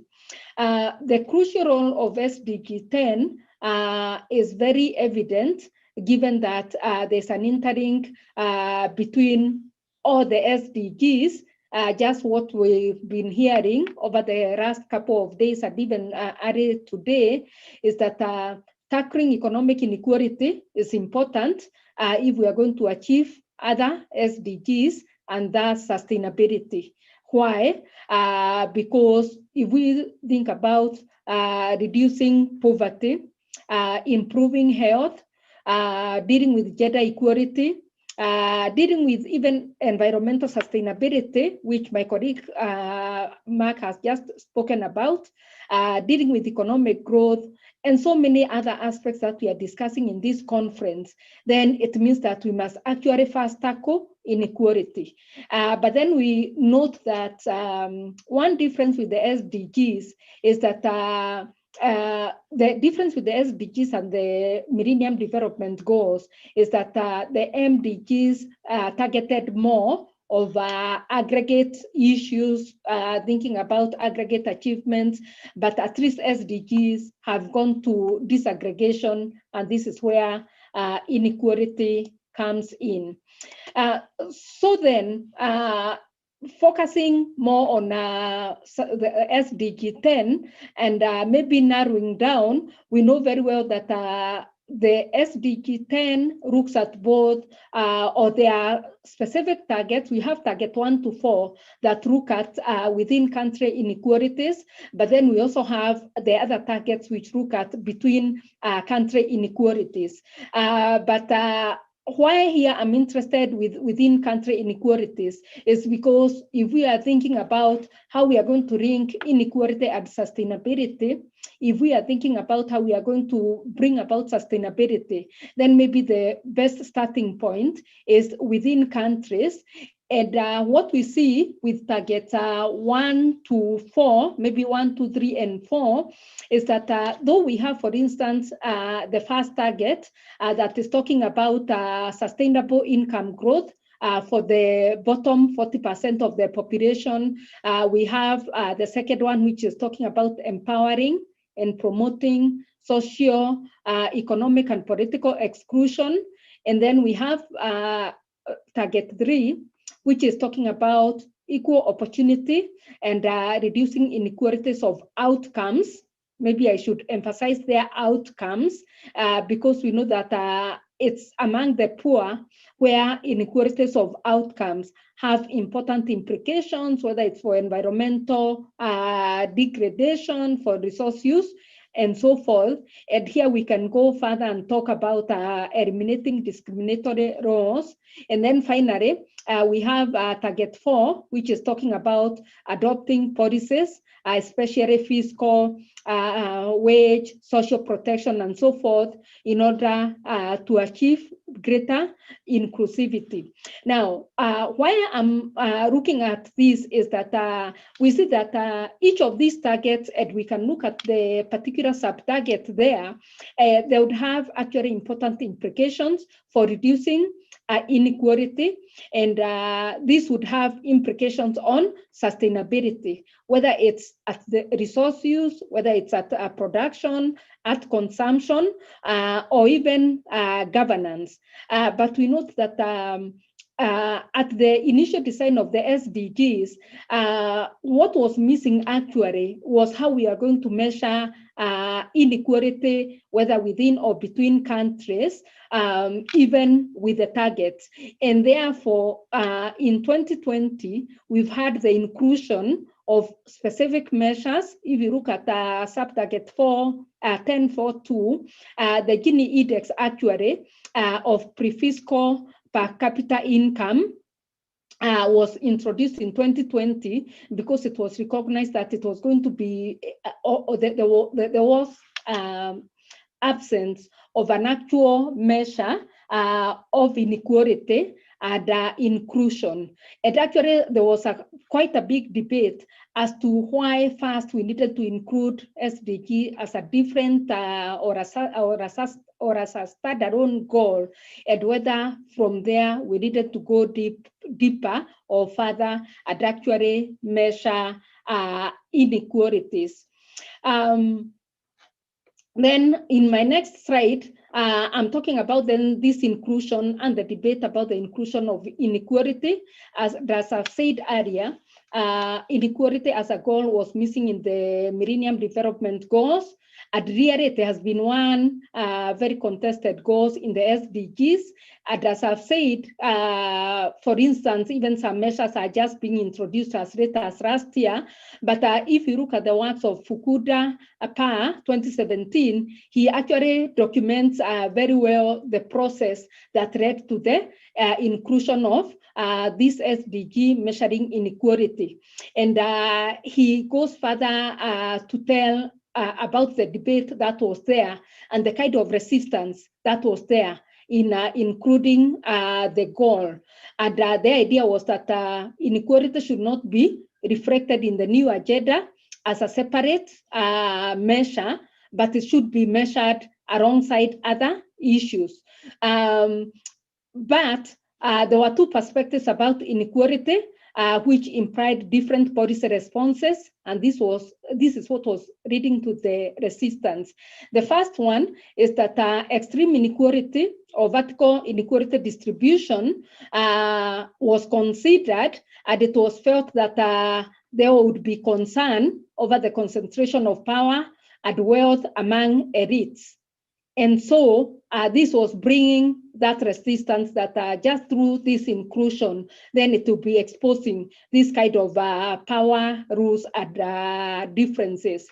Second, there was the question of exclusion of horizontal inequality and exclusion of the vulnerable and marginalized populations through opportunities that is focusing on the bottom of the distribution.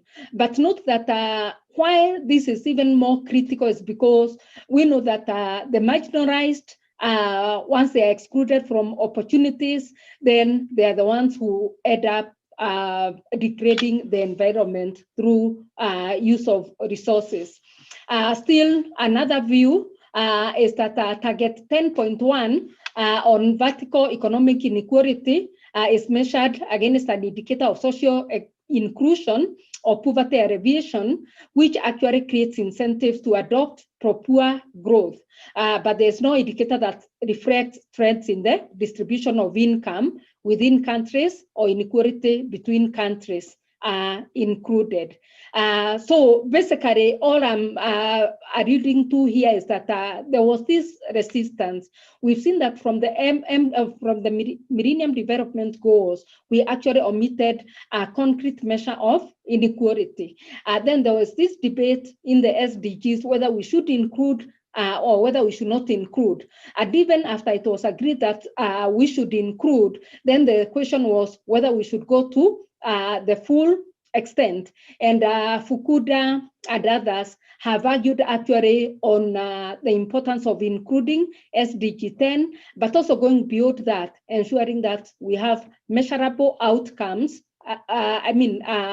Measurable outcomes or standard measures of that kind of inequality, so that then from there we'll be able to monitor achievement of SDG 10. So then, why all this debate? Why all the interests about the inclusion of SDG 10 and whether we have concrete measures for inequality or not? There are three reasons which I'll look at quickly. First, there's the philosophical or intrinsic reasons, whereby we all know that extreme inequality cannot be reconciled with issues of exclusion. If we are going to talk about dignity for the very poor, if we are going to talk about respecting human rights, if we are talking about social justice, if we are talking about having a human face, then we must worry about extreme inequality. Second, we have instrumental reasons. The consequences for societies and economies, whether socio-economic, political, due to a lack of cohesion. We know what happens with inequalities across the world, sometimes even leading to uprisings. We've seen it in the Arab Springs and so forth. And finally, we have economic consequences where inequalities restrains economic growth reducing growth opportunities, especially for the poor, and increasing outcomes for the more wealthy.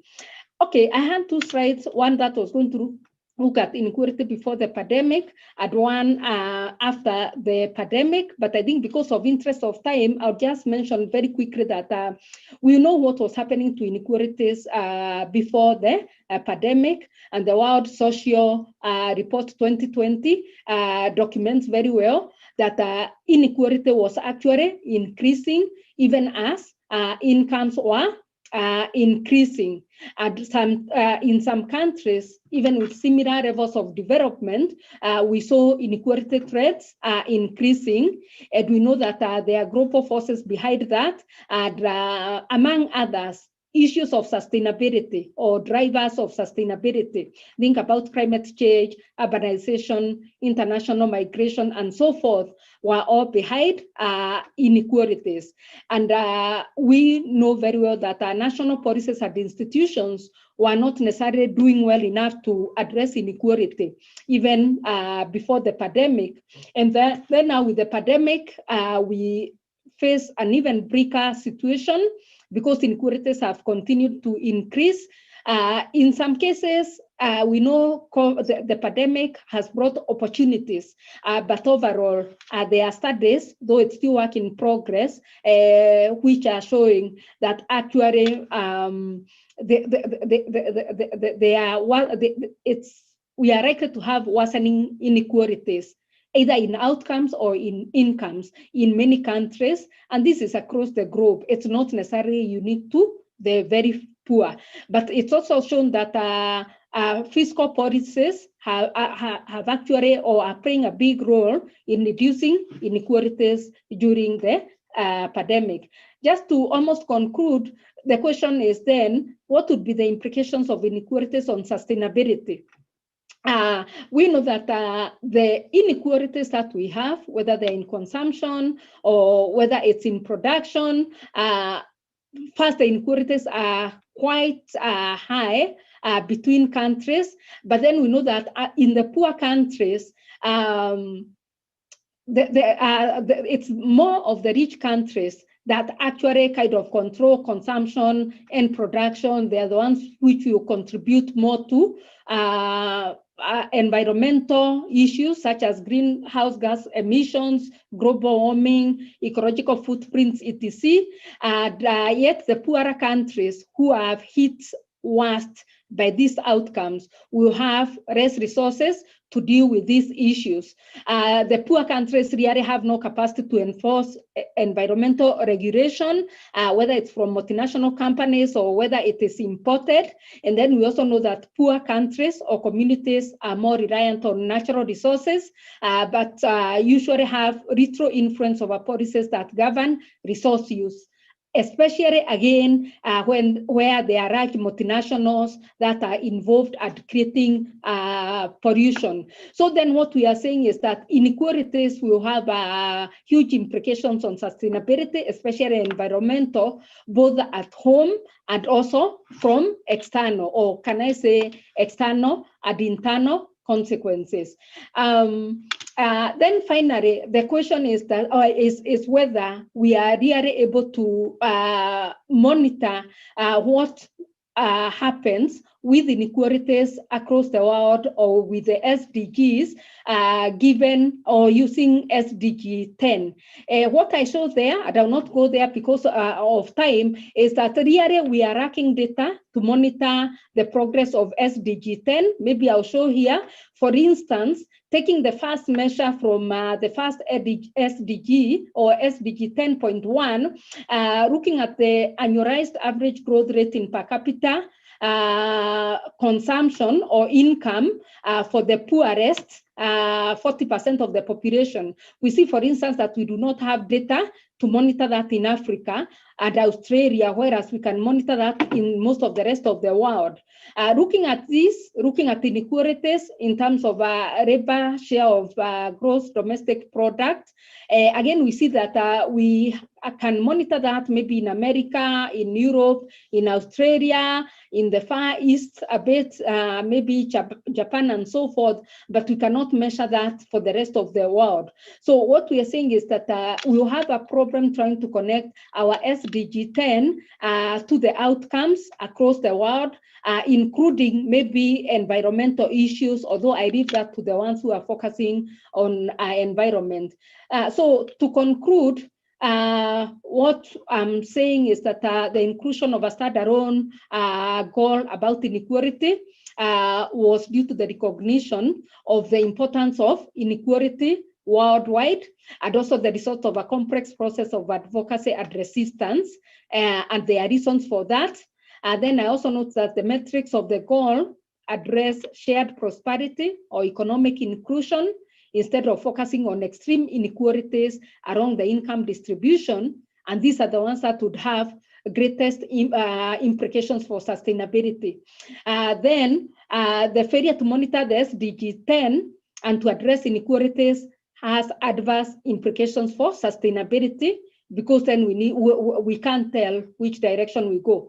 And finally, my last point is that available data around the world makes it really difficult to monitor the sustainable, SDG 10, or to monitor achievements dealing with inequality. Thank you for listening. Thank you, Jane. Thank you, Jane, so much.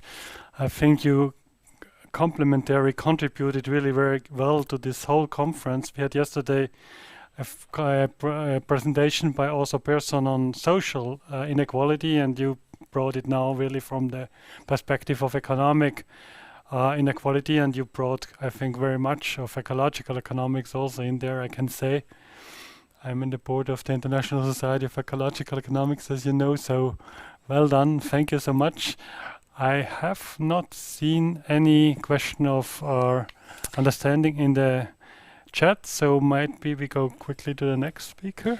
Yes, that's right. There is no question of understanding. You were perfectly clear, Jane. Thank you so much for raising this important issue of inequality, and also the need to monitor and measure inequality in order to be able to work towards sustainable development around this issue.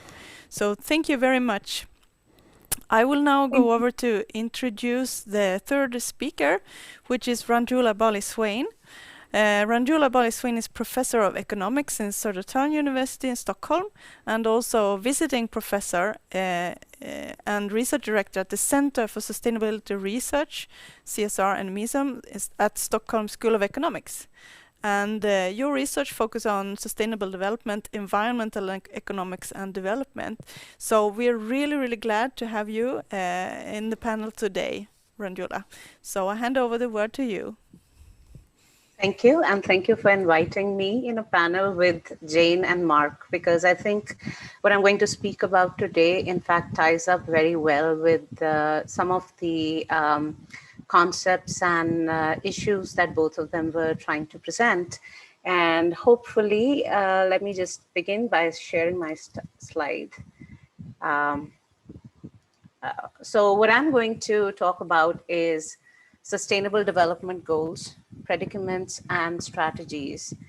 And let me just jump into discussing these Sustainable Development Goals and talk about these three pictures that have been used to represent, describe, or critique the Sustainable Development Goals. Some people have critiqued the SDGs and called them utopian. Others have linked them to a beauty pageant and talked about it in terms of, vacuous words coming out of a beauty pageant winner who talks about world peace and world development. And the intention is good, but the results are hard to understand how they're going to come about. And then also Sustainable Development Goals have been compared to a soccer game and critiqued in the sense that if the goals are ill-defined and moving all the time, then and if you have that kind of goal post in a game like soccer, you are never going to be able to score that specific goal. So the importance of having well-defined goals. So if we look at the concept of sustainable development goals, the intent is very good, but what I would like to emphasize here is that the priorities are very vaguely set. So let me just use a few adjectives that have been used to define sustainable development goals. They have been called utopian, universal development goals. They've been called ambitious, broad, comprehensive, far-reaching, people-centric, transformative agenda to eradicate poverty, establish socioeconomic inclusion. And thus, it's a very broad gamut of words that have been used to describe these goals. Let me just move on to the next slide then and set up exactly what I'm going to be talking about in my presentation today. I'm going to begin by critiquing the Sustainable Development Goals. Then I'm going to discuss why it's important to not look at these goals individually. And when we talk about not talking about the Sustainable Development Goals in silos, then automatically we go on to discussing about interlinkages. I know that Mark was a bit critical about trade-offs, and I have actually done empirical work to show that trade-offs are much weaker as compared to the interlinkages. So in that sense, it kind of supports some of the arguments that he was making. Then finally, I will move on to talking about the importance of benchmarking the Sustainable Development Goals, which means that for different regions, we need to have different, criteria for how the specific Sustainable Development Goals need to be achieved. We cannot have some kind of universal global criteria. And then I'll move on to discussing about strategies of achieving Sustainable Development Goals, given whether we are discussing about a developing country or a developed country or emerging economies. And then finally, I'll make a comment about Sustainable Development Goals in 2020 and about the pandemics or COVID impact on Sustainable Development Goals. So that's my plan for today. And I would like to begin by saying that I would agree with Milton Friedman when he has famously said that you don't judge policies and programs by their intention, rather you judge them by their results. And in Sustainable Development Goals, what we had was we had about 100,000 experts, who build a development paradigm, not goals in my understanding. And yet we call them 17 Sustainable Development Goals with their 3 pillars of economic, social, and environment factors. And then within these 17 goals, we have about 169 targets. And then further on, 332 indicators. And I'll come back to these indicators because the way you measure goals, and it's important to measure goals because if you don't, then you don't know how well you're doing in terms of achieving what you have set out to achieve. So I think that Jane actually mentioned a bit about the paucity of data, the lack of data in terms of inequality. But if you go around and look at most of the Sustainable Development Goals and indicators, you see that the data is very sparse as far as some of the important indicators are concerned. And sometimes you feel like why these indicators are not there. For instance, as Jane mentioned, why was the Gini coefficient not taken into account initially for the Sustainable Development Goal number 10 on inequalities? And the reason is clear. It's the data doesn't exist, and it doesn't exist for the same every year or for the same year for all the countries, and then it becomes very difficult to harmonize the data and kind of make some kind of goal projections or monitor the goals. So I'll come back to discussing some of those points, but we recognize that Sustainable Development Goals are multidimensional. And hence they have within them various components, and of course they are linked. We cannot consider one goal separate from the other. And finally, interlinkages exist, but trade-offs also exist. And thus, we cannot assume that policies targeting sustainable development goals are a zero-sum trade-off. So I'm partly kind of agreeing with what Mark said, but also partly disagreeing with what he said, probably because he was focused on a few critical sustainable development goals, and I'm talking about all the sustainable development goals together. Then about policies and dimension, it becomes important to understand which policies and dimensions we should focus on and how we should benchmark them. Or do we need to have different benchmarks for different regions of the world? Then again, strategies, as I said earlier. And then finally, how is the Sustainable Development Goal Agenda doing right now? And while I discuss all these points, I'm going to be banking on my own research and published papers and presenting the results out of that and connecting it to these points. So let me just begin by discussing a bit about critiquing the Sustainable Development Goals. My problem with Sustainable Development Goals is that they don't prioritize anything. They have just a whole lot of different sustainable development goals. By its very nature, economic growth, at least the kind of economic growth that we have been seeing in the past and what we see currently, and in terms of what is being planned for the next 1 to 3 years, we see that this economic growth leads to depletion of natural resources and deterioration of environmental services. And there is, in fact, an inherent conflict between human and nature, ecological sustainability, and socioeconomic progression. In fact, the Sustainable Development Goals do have a built-in inconsistency between the socioeconomic inclusion and environment. And in this paper, where we looked at the Sustainable Development Goals oxymoron, this is published in the International Journal of Sustainable Development and World Ecology. We were a group of mathematicians, sociologists, and I as an economist, where we looked at various sustainable development goals. And we see that these vectors are moving in different direction. And if we specifically look at economic, social, and environmental pillars, we also showed using data that there is an inherent conflict. But then we move on to discuss about how these vectors can be moved in the same direction, which is to say that how can all the sustainable development goals move in the same direction, have synergies and not trade-offs. And that we came to the conclusion was going to be possible through renewable green technologies, through investment in health, and of course, improving efficiency. So those were some of the conclusions that we had in that paper. I won't go into the details of exactly how we did it, but I would like to continue emphasizing about the critique of sustainable development goals, as I have discussed in some of my other papers.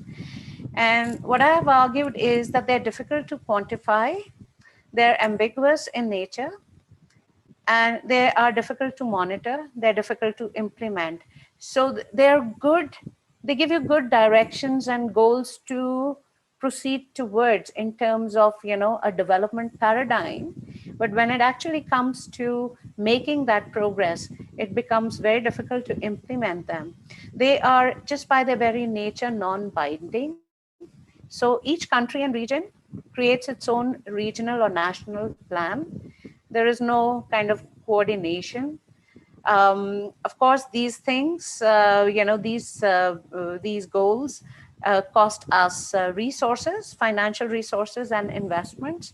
And while there have been more discussions in the recent past, it is still ambiguous where these financial resources and investments are going to come from. So some believe that the Sustainable Development Goals are financially unviable. In fact, they require about $5 to $7 trillion of annual investment across sectors and industries. And this is roughly about 7 to 10% of the global GDP and 25 to 40% of the annual global investment. And if we compare that to what is being pledged, we see that at the moment about 0.7% of the GDP is committed in aid. And only a third of even this has materialized. So there have been discussions about the private sector contributing and so on and so forth, but that is a standing question, the big elephant in the room. Where are the financial resources going to come from? Then immediate improvements in efficient and renewable energy by a factor of 3 to 4 times compared to the current level is required. And how are we going to be able to achieve that, or will we be able to do that?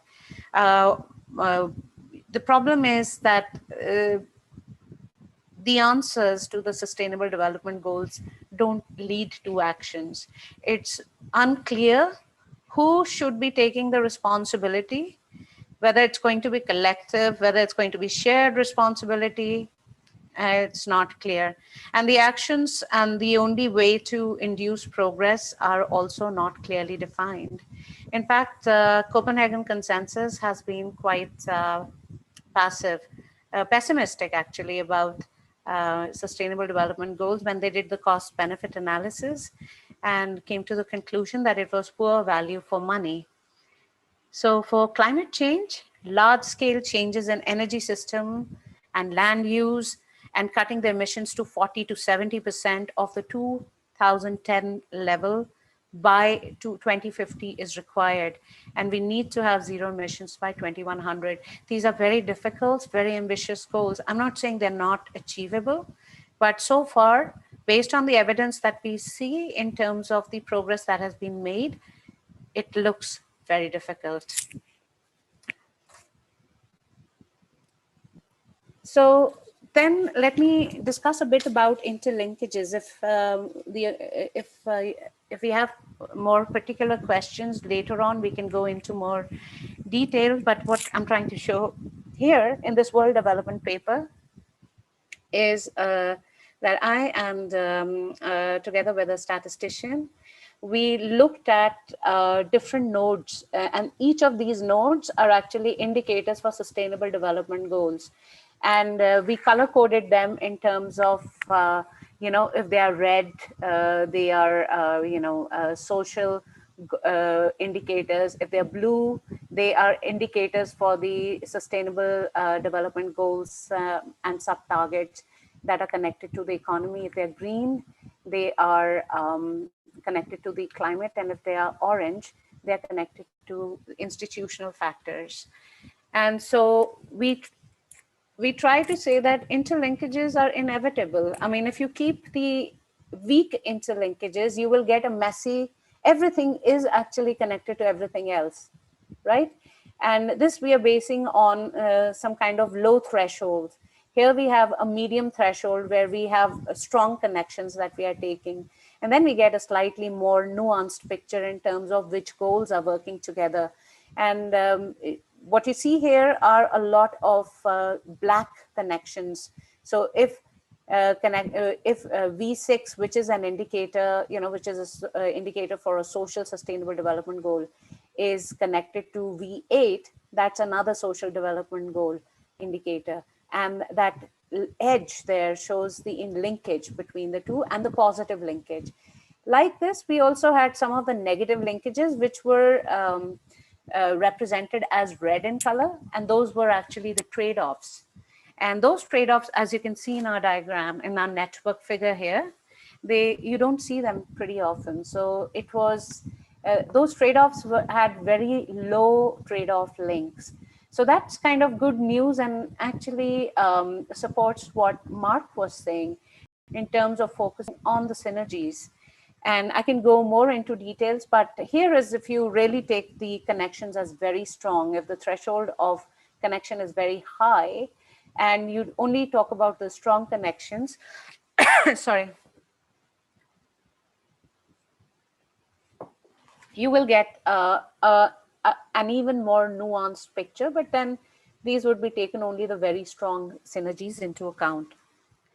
So the point I would like to make here is that we find through our research that interlinkages exist between, and we show that they exist using data.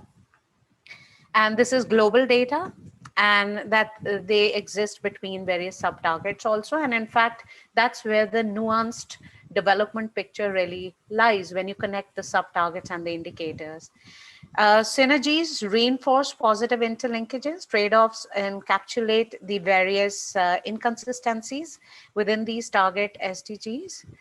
And we have done this network analysis based on interlinkages using the UN SDG data as of 20th June 2018. So we had about 1 million observations for 217 countries for the period of 2000 to 2017.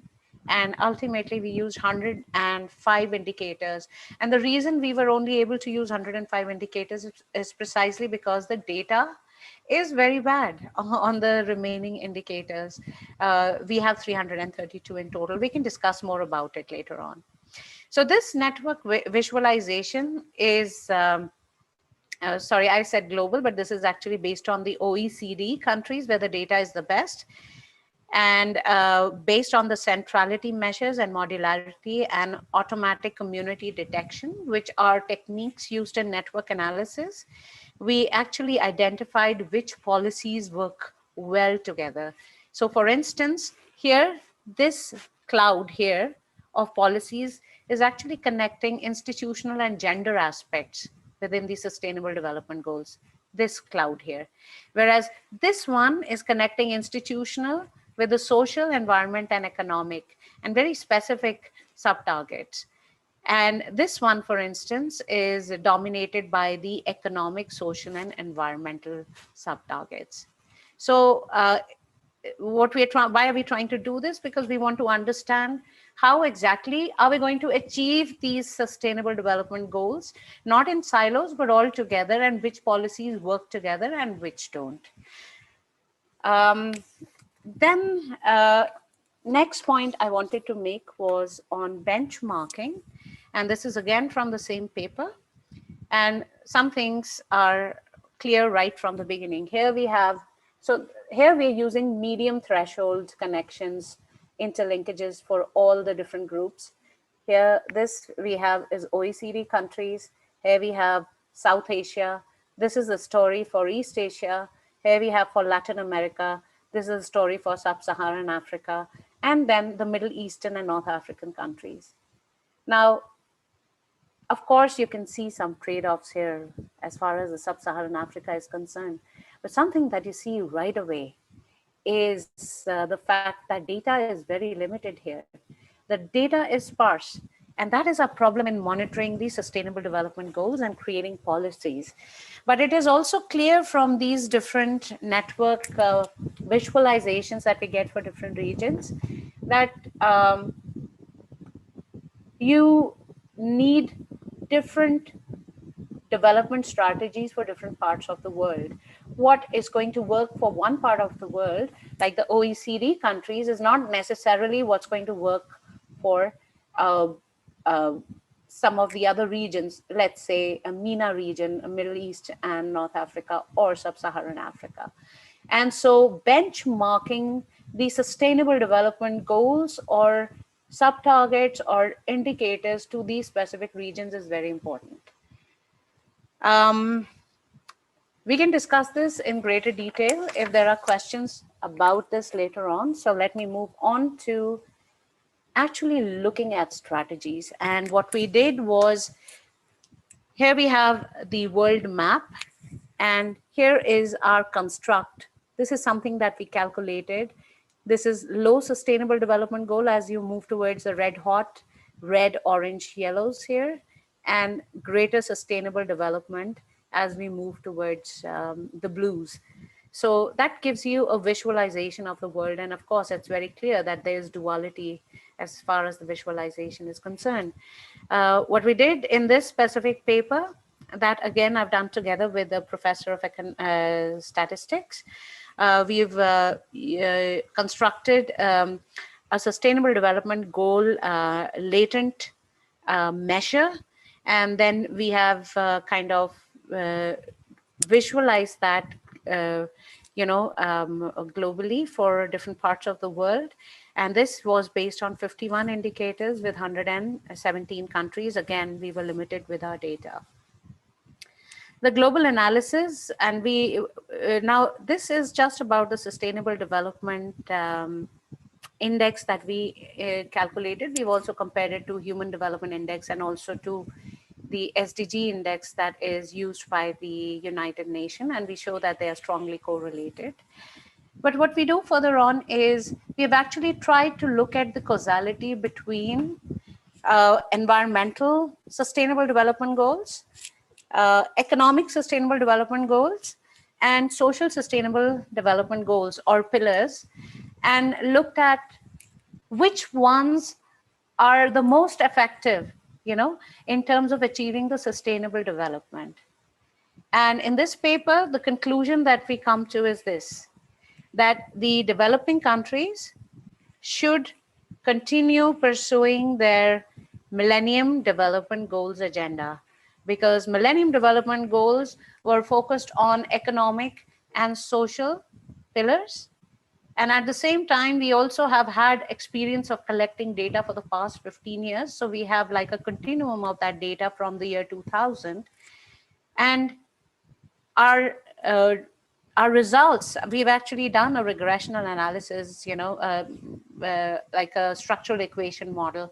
And our regression shows very clearly that for the developing countries, although environmental factors are important, they are statistically significant.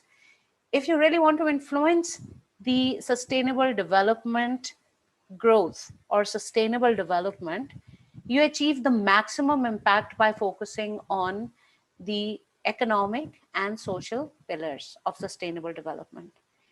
We also tried to look at this by taking China and India out of the picture, because there are a lot of, these are large countries, and we still got the same kind of results for developing countries.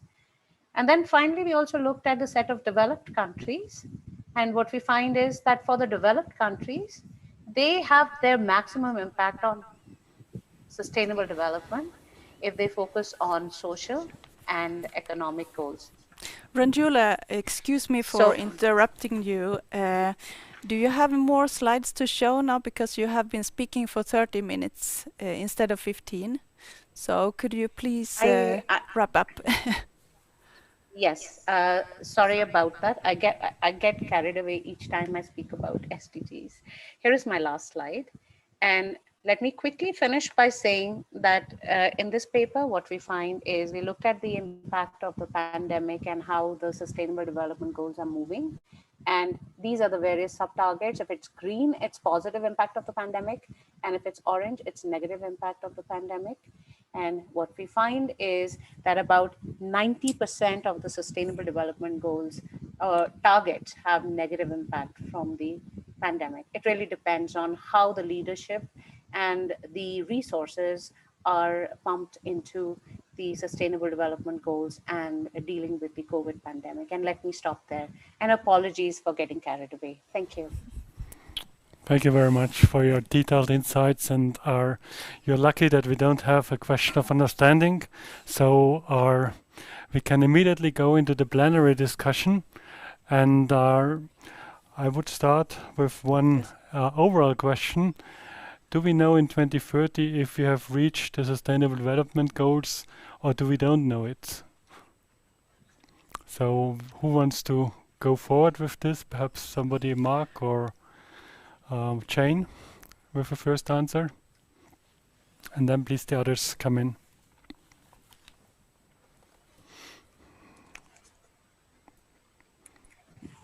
I'll defer to the others on this one. Good. Okay, maybe what I would say is that I think it's not very easy to say whether we achieve or not. I think I would go back to the Millennium Development Goals. We know that in many poor countries, it was actually quite difficult to achieve the Millennium Development Goals. And if you hear what Barry was actually talking about, she's saying that some of those poor countries actually better focus on the pillars that addressed the economic and social issues, which is where the MDGs were. So if we could not achieve the MDGs, how then do we achieve the SDGs? And remember that the SDGs were actually designed before the pandemic. Then now comes the pandemic, and we are not even sure that we can see the end of the pandemic. So, okay, I don't have, of course, facts. We are saying we don't even have the data to measure the achievement of the SDGs, which is a problem. But I think there is that question that hangs in the balance. I don't know whether after COVID, whether we should not sit back and then reassess the SDGs and think whether we continue with them as they are, or whether we need to go back to the design. Thank you. Thank you. Mark? Okay, yeah, now I thought of my answer, which is actually not related to my presentation today, but another research project that I have. I mean, personally, I really don't think that the SDGs will be achieved by 2030, but another research project I have is actually looking at what countries are actually doing, because I think most of the research is focused on these indicators and how they're doing, but like what the countries are actually doing to try to achieve the SDGs is really not analyzed. And so I have a couple of reports now which looked at, one which looked at the ASEAN countries and one which looked at the G20 countries. Just read their VNR and looked at like what policies they were implementing. And, you know, I thought that this was going to be a very easy 20-page paper showing that countries are not doing anything.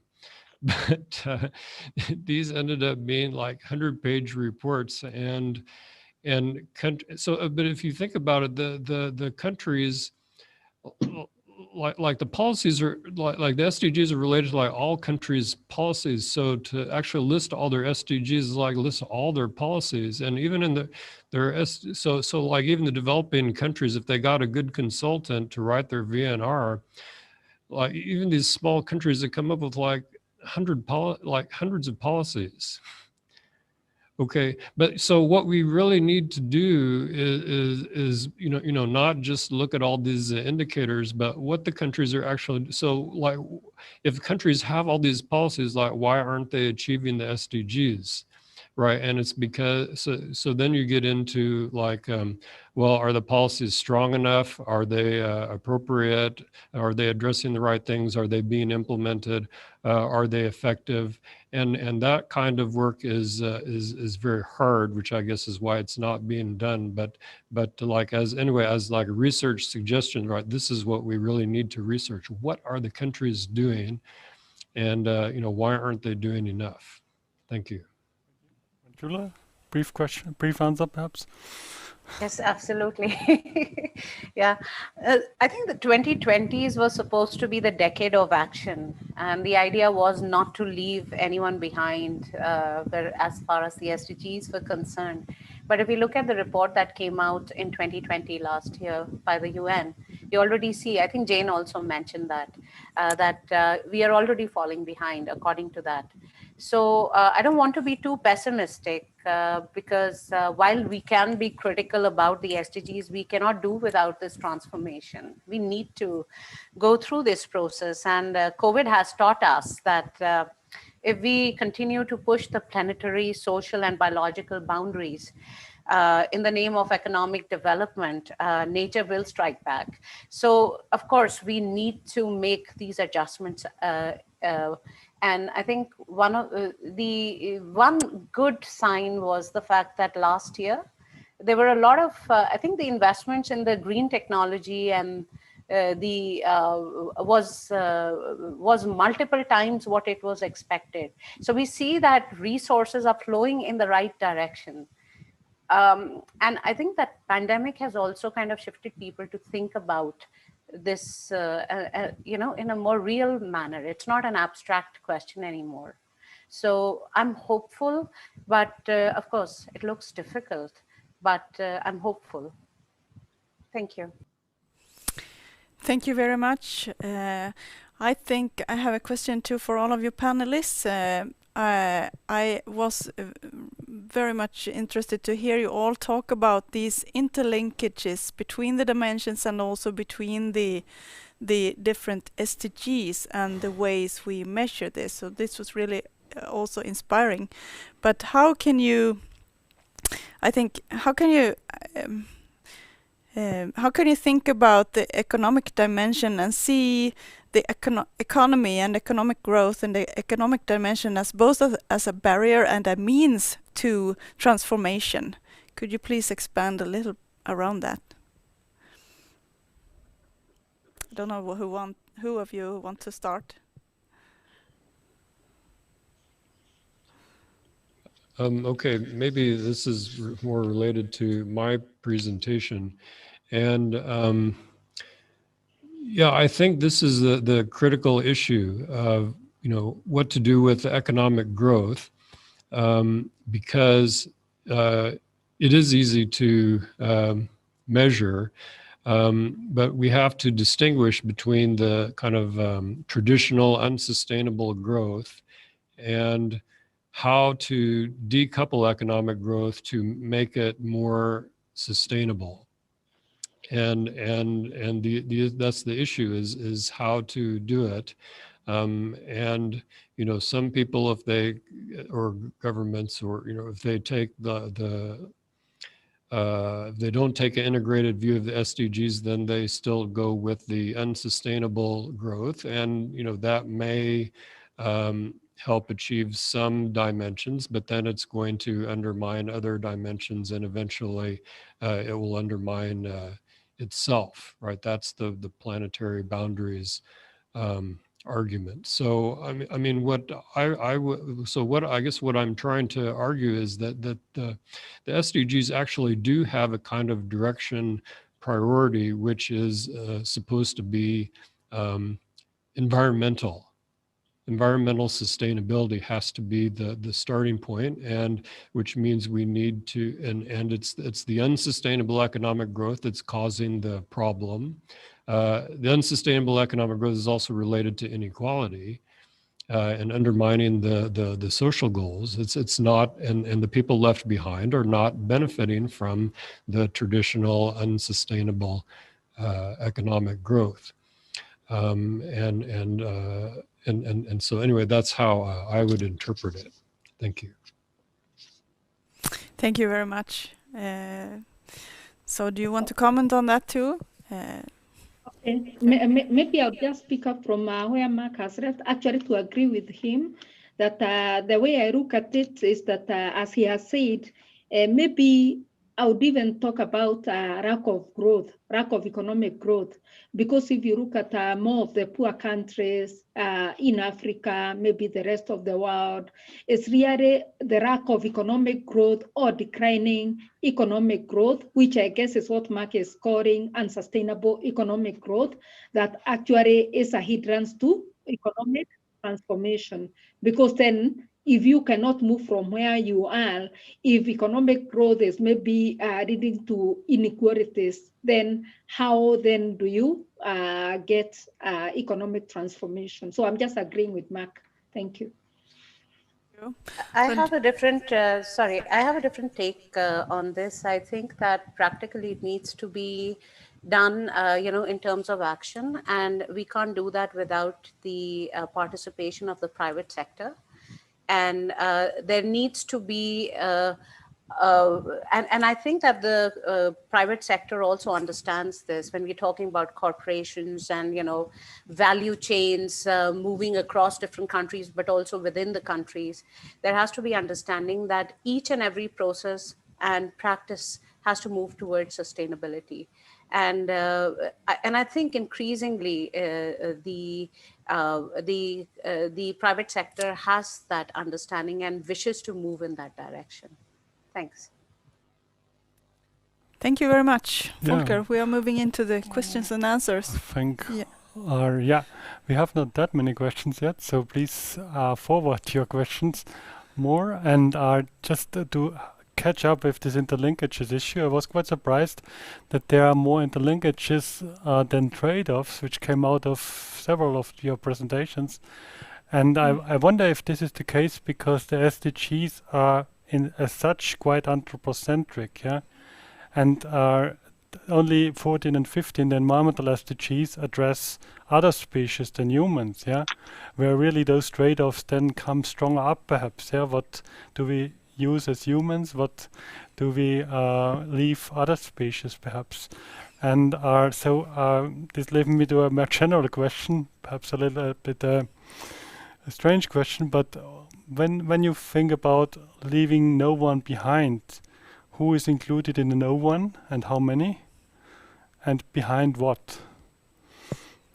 Maybe you can elaborate a little bit on that.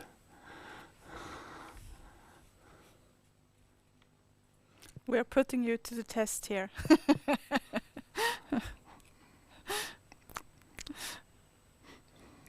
Anybody who want to catch up?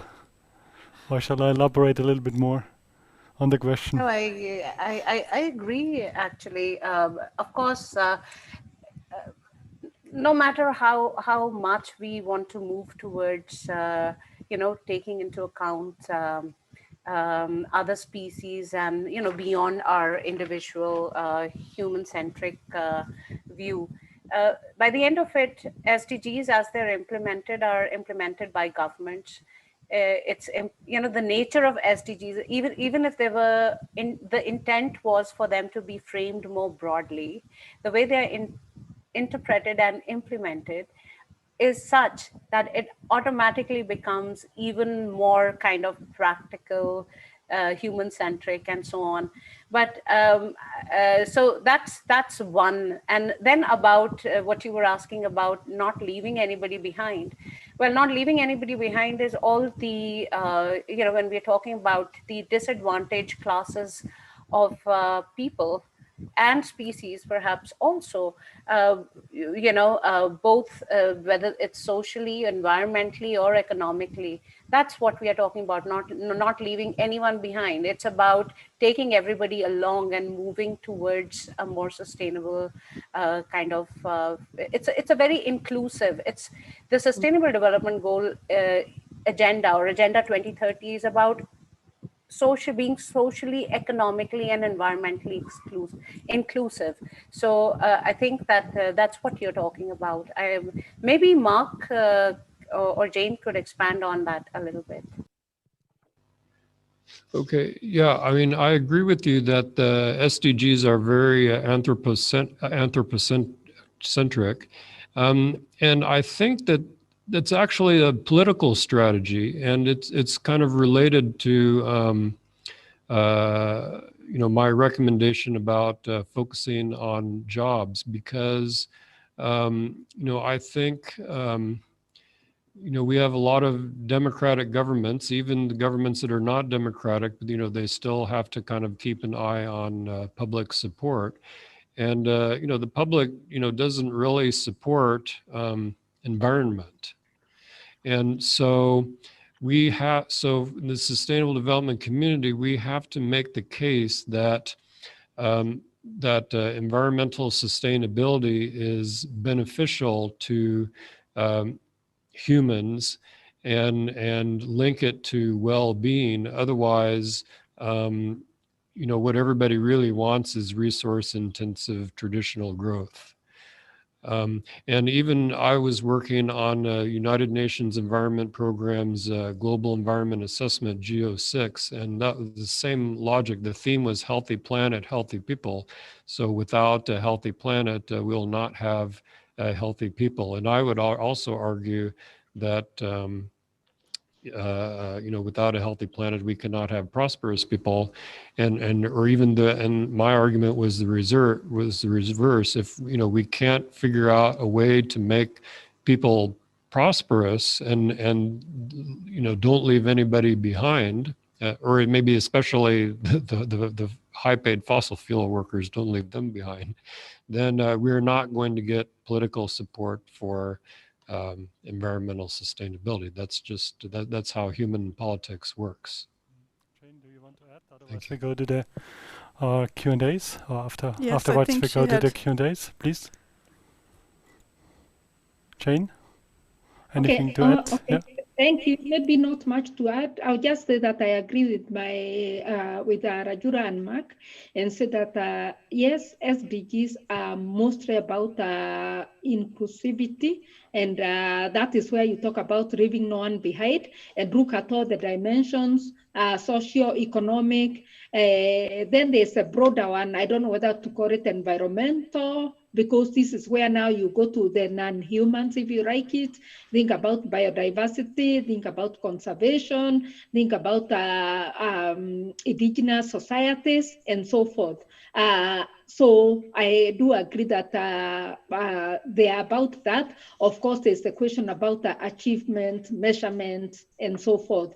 But basically, talking about that inclusivity is where inequalities, the SDG 10, then that can actually encompass all of them and ask, how do we ensure that we are not leaving whether humans or non-humans behind? Thank you. Thank you very much. And also the population growth issue of humans, it's of course a big issue in there. Thank you. Thank you very much. We will extend this session a little bit to have time to go through some of the questions that have come into the chat. So the first question is, Inger, if you can scroll down a little bit. A question on the trade-offs. And it was initially to Mark, but I think all of you have mentioned these trade-offs. So the narrative explains why we can see trade-offs even within an SDG. And the question is, how can we break away these trade-offs? Instead of tackling existing trade-offs, new trade-offs are emerging between some SDGs in last years. And please, would you like to comment on that question? How can we break away these trade-offs? I think it's going to be hard to break away from the trade-offs. I mean, some trade-offs are always going to exist. It's the nature of economics. I mean, it's about the science of dealing with scarcity. So you have, you have scarce resources and you're using it for. So some trade-offs are going to exist. We can't. Some conflicts within the Sustainable Development Goals are going to exist. That doesn't mean that we can't move towards sustainable development. We can do other things that have greater synergies. We can, the very idea about having sustainable growth incorporates taking into account, the resource and the environmental scarcity and using that. So, I mean, some of them, it's not necessarily bad to have trade-offs. They're also a reality, but by moving towards green technologies, investing in social, healthcare and education and so on. I mean, you can move towards, yeah. I fully agree with Rajura because the whole idea of trade-offs is kind of counterbalancing. So long as you are having trade-offs to ensure sustainability, then it will be good. I think the only problem would be where we have trade-offs that are perpetuating inequalities and exclusion. So I fully agree with Rajura. Thank you. Yeah, I guess my view on this is I mean, and theoretically, the way to eliminate the trade-offs is through decoupling. But I mean, I didn't want to get into it too much, but there's a big debate about whether this is actually possible. So maybe it's not possible. And if it's not possible, then in order, because it's economic growth, actually, that is the traditional resource intensive growth that is causing the problem, basically, is that you need to move to something like degrowth or sufficiency, which is, maybe difficult for people to accept, and that's why I'm suggesting that what we need to do first is to figure out how to get everybody decent work. So once everybody has decent work, then including all the people left behind, then it's maybe easier for people to think about moving on to something like degrowth or sufficiency. But if there are still people who are left behind, or we leave behind the fossil fuel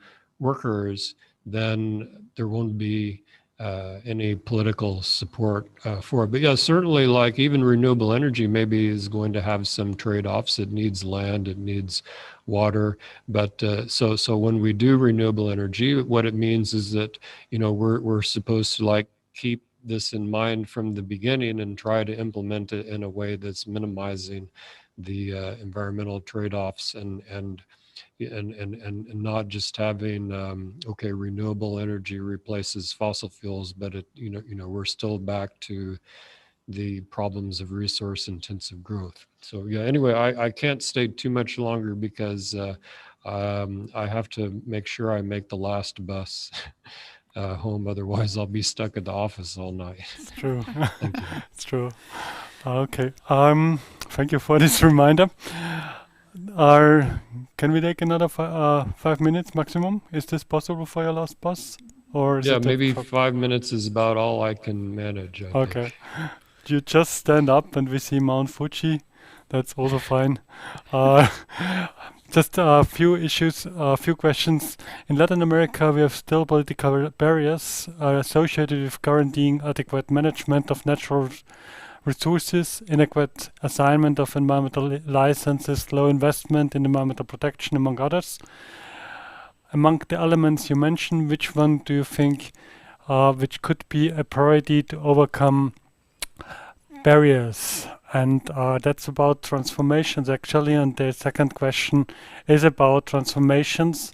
Also, that COVID opens opportunities. And so what would be these transformational opportunities which you see here for Latin America or in general? Thank you.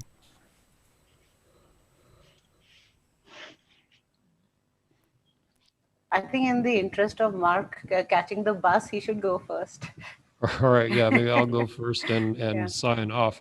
Yeah, so I mean, I think that the biggest barrier is really the political acceptance, which is due to people worried about their jobs. And so my suggestion is the sustainable development community, particularly the environment branch, needs to think more about how to, really give people how to really create jobs.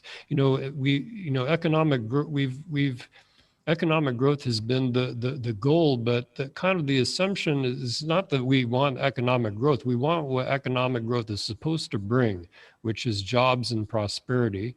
And maybe in the 1950s and 1960s, when we had a lot of resources, that it brought that. But nowadays, somehow the economic growth, it mainly generates inequality for various reasons, and the people who benefit from it are maybe it's not really improving the prosperity of ordinary people, and it's causing pollution and health damage, and so what we need to do is figure out how we can create jobs that don't rely on the unsustainable resource extraction, and that people can be confident to have that they're not, the environmentalists are not going to kick them out of their, we're not going to just shut down the coal mines and then the coal miners are unemployed and then we don't have any jobs for them. That's not going to work. So we really need to think of like how to create these jobs, decent work, and then people will feel more comfortable, I think, supporting politically more sustainability. So, all right, I think I better Thank you, Mark. Thank you for these insights, and I think for the Global North, this means really more the are reduction of working time actually to come to decent work. And that's your present, Mark, and that's also for all the other speakers. So we will plant trees for you.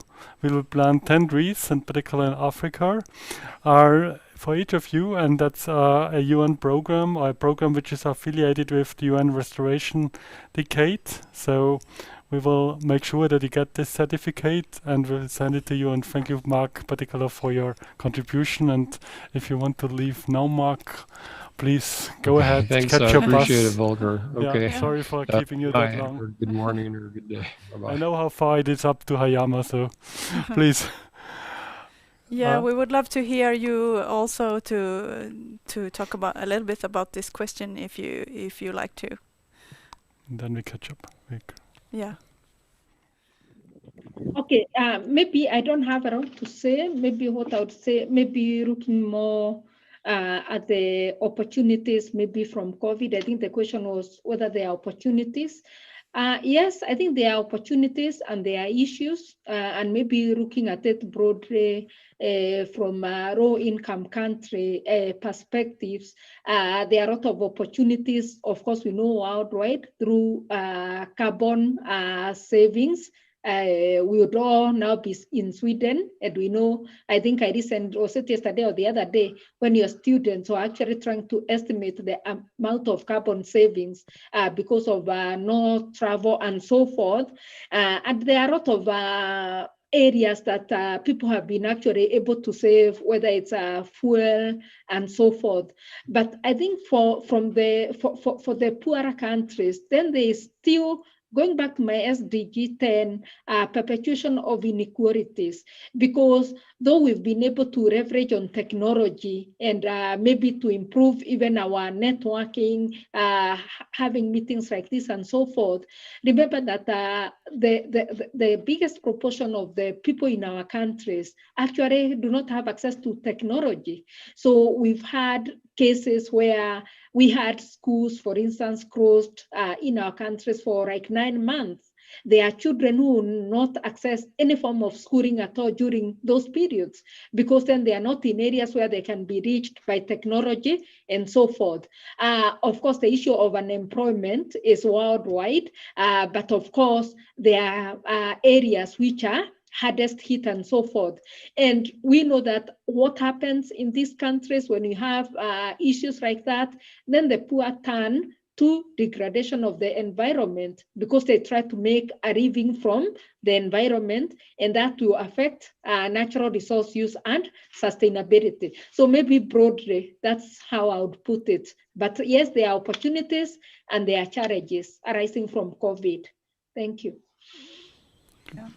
I think for South America or Latin America, one of the problems is that they have very unequal, the inequality is very high. Even if you look at the land distribution, for instance, the Gini coefficient is like almost as high as 0.9 or something for certain countries. It's really high inequality in terms of land ownership. So there are, as far as the inequality questions are concerned, they are especially very strong for Latin America. But then at the same time, when we look at the meat industry, I think Brazil is the second largest meat industry in the world. And, we have shown that there are things that you can do. You can undertake sustainable practices even within the meat producing industry, and you can come up with profitability as well as more sustainable outcomes. So there are possibilities, in terms of adapting sustainable processes and practices in value chains in South America. As far as COVID is concerned, I think while the opportunities are there, they are far outweighed by the challenges. So a lot depends on how the leadership is going to, in specific countries, is going to deal with the COVID situation. If they're going to go ahead, put in investments in healthcare and education, and this is true for most countries, most developing countries in the world, then there is this possibility of improving social inclusiveness as far as the sustainability is concerned. So it's not that it's a little complex, I would say. Yeah, as most issues are. Thank you very much for this, and I think we need to wrap up this panel discussion in order to have our break before the next parallel session. So thank you very much, both of you that are still left here in the panel discussion, and it was great having you on the panel. Thank you. Thank you. Thank you, and hope to see you soon again. Yeah, many thanks, and I think it's brilliant with that planting of the trees. I'm so pleased I participated. Yeah, that's all what we can do. Thank you so much. You. Bye. Thank you so Bye-bye. much. So now we are back to the program. We will have a break of 20 minutes, and 4 p.m. The parallel session, the final parallel session will start of the conference, and we are looking forward to listening to the final presentations of this conference. And then there will be also a session after the conference where you can mingle and meet as you like. Yeah.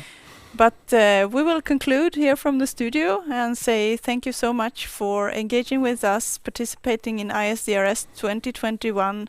We are so grateful to all of you that participated, shared your research, had a lot of interesting dialogues with us. And see you next year, 2022, 14th at the PhD workshop perhaps, and 15th to 17th at the conference again, and hopefully also at the 18th June 2022 at the excursions around Stockholm at the ISDRS 2022. Thank you.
Jag bor i Härnösand. Jag bor i Höga Kusten. Det här är mitt Härnösand. Dagarna dundrar, lovar och ljuger, gråter och blinkar, blinkar och stannar, en tanke på slutet utav glöd. Jag bor i Härnösand. Det här är mitt Härnösand.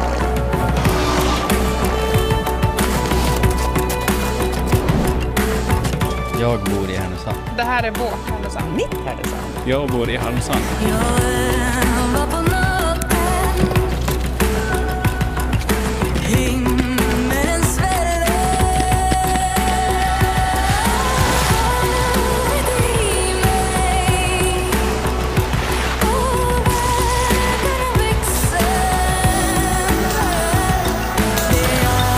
Som du säger, vi finns kvar.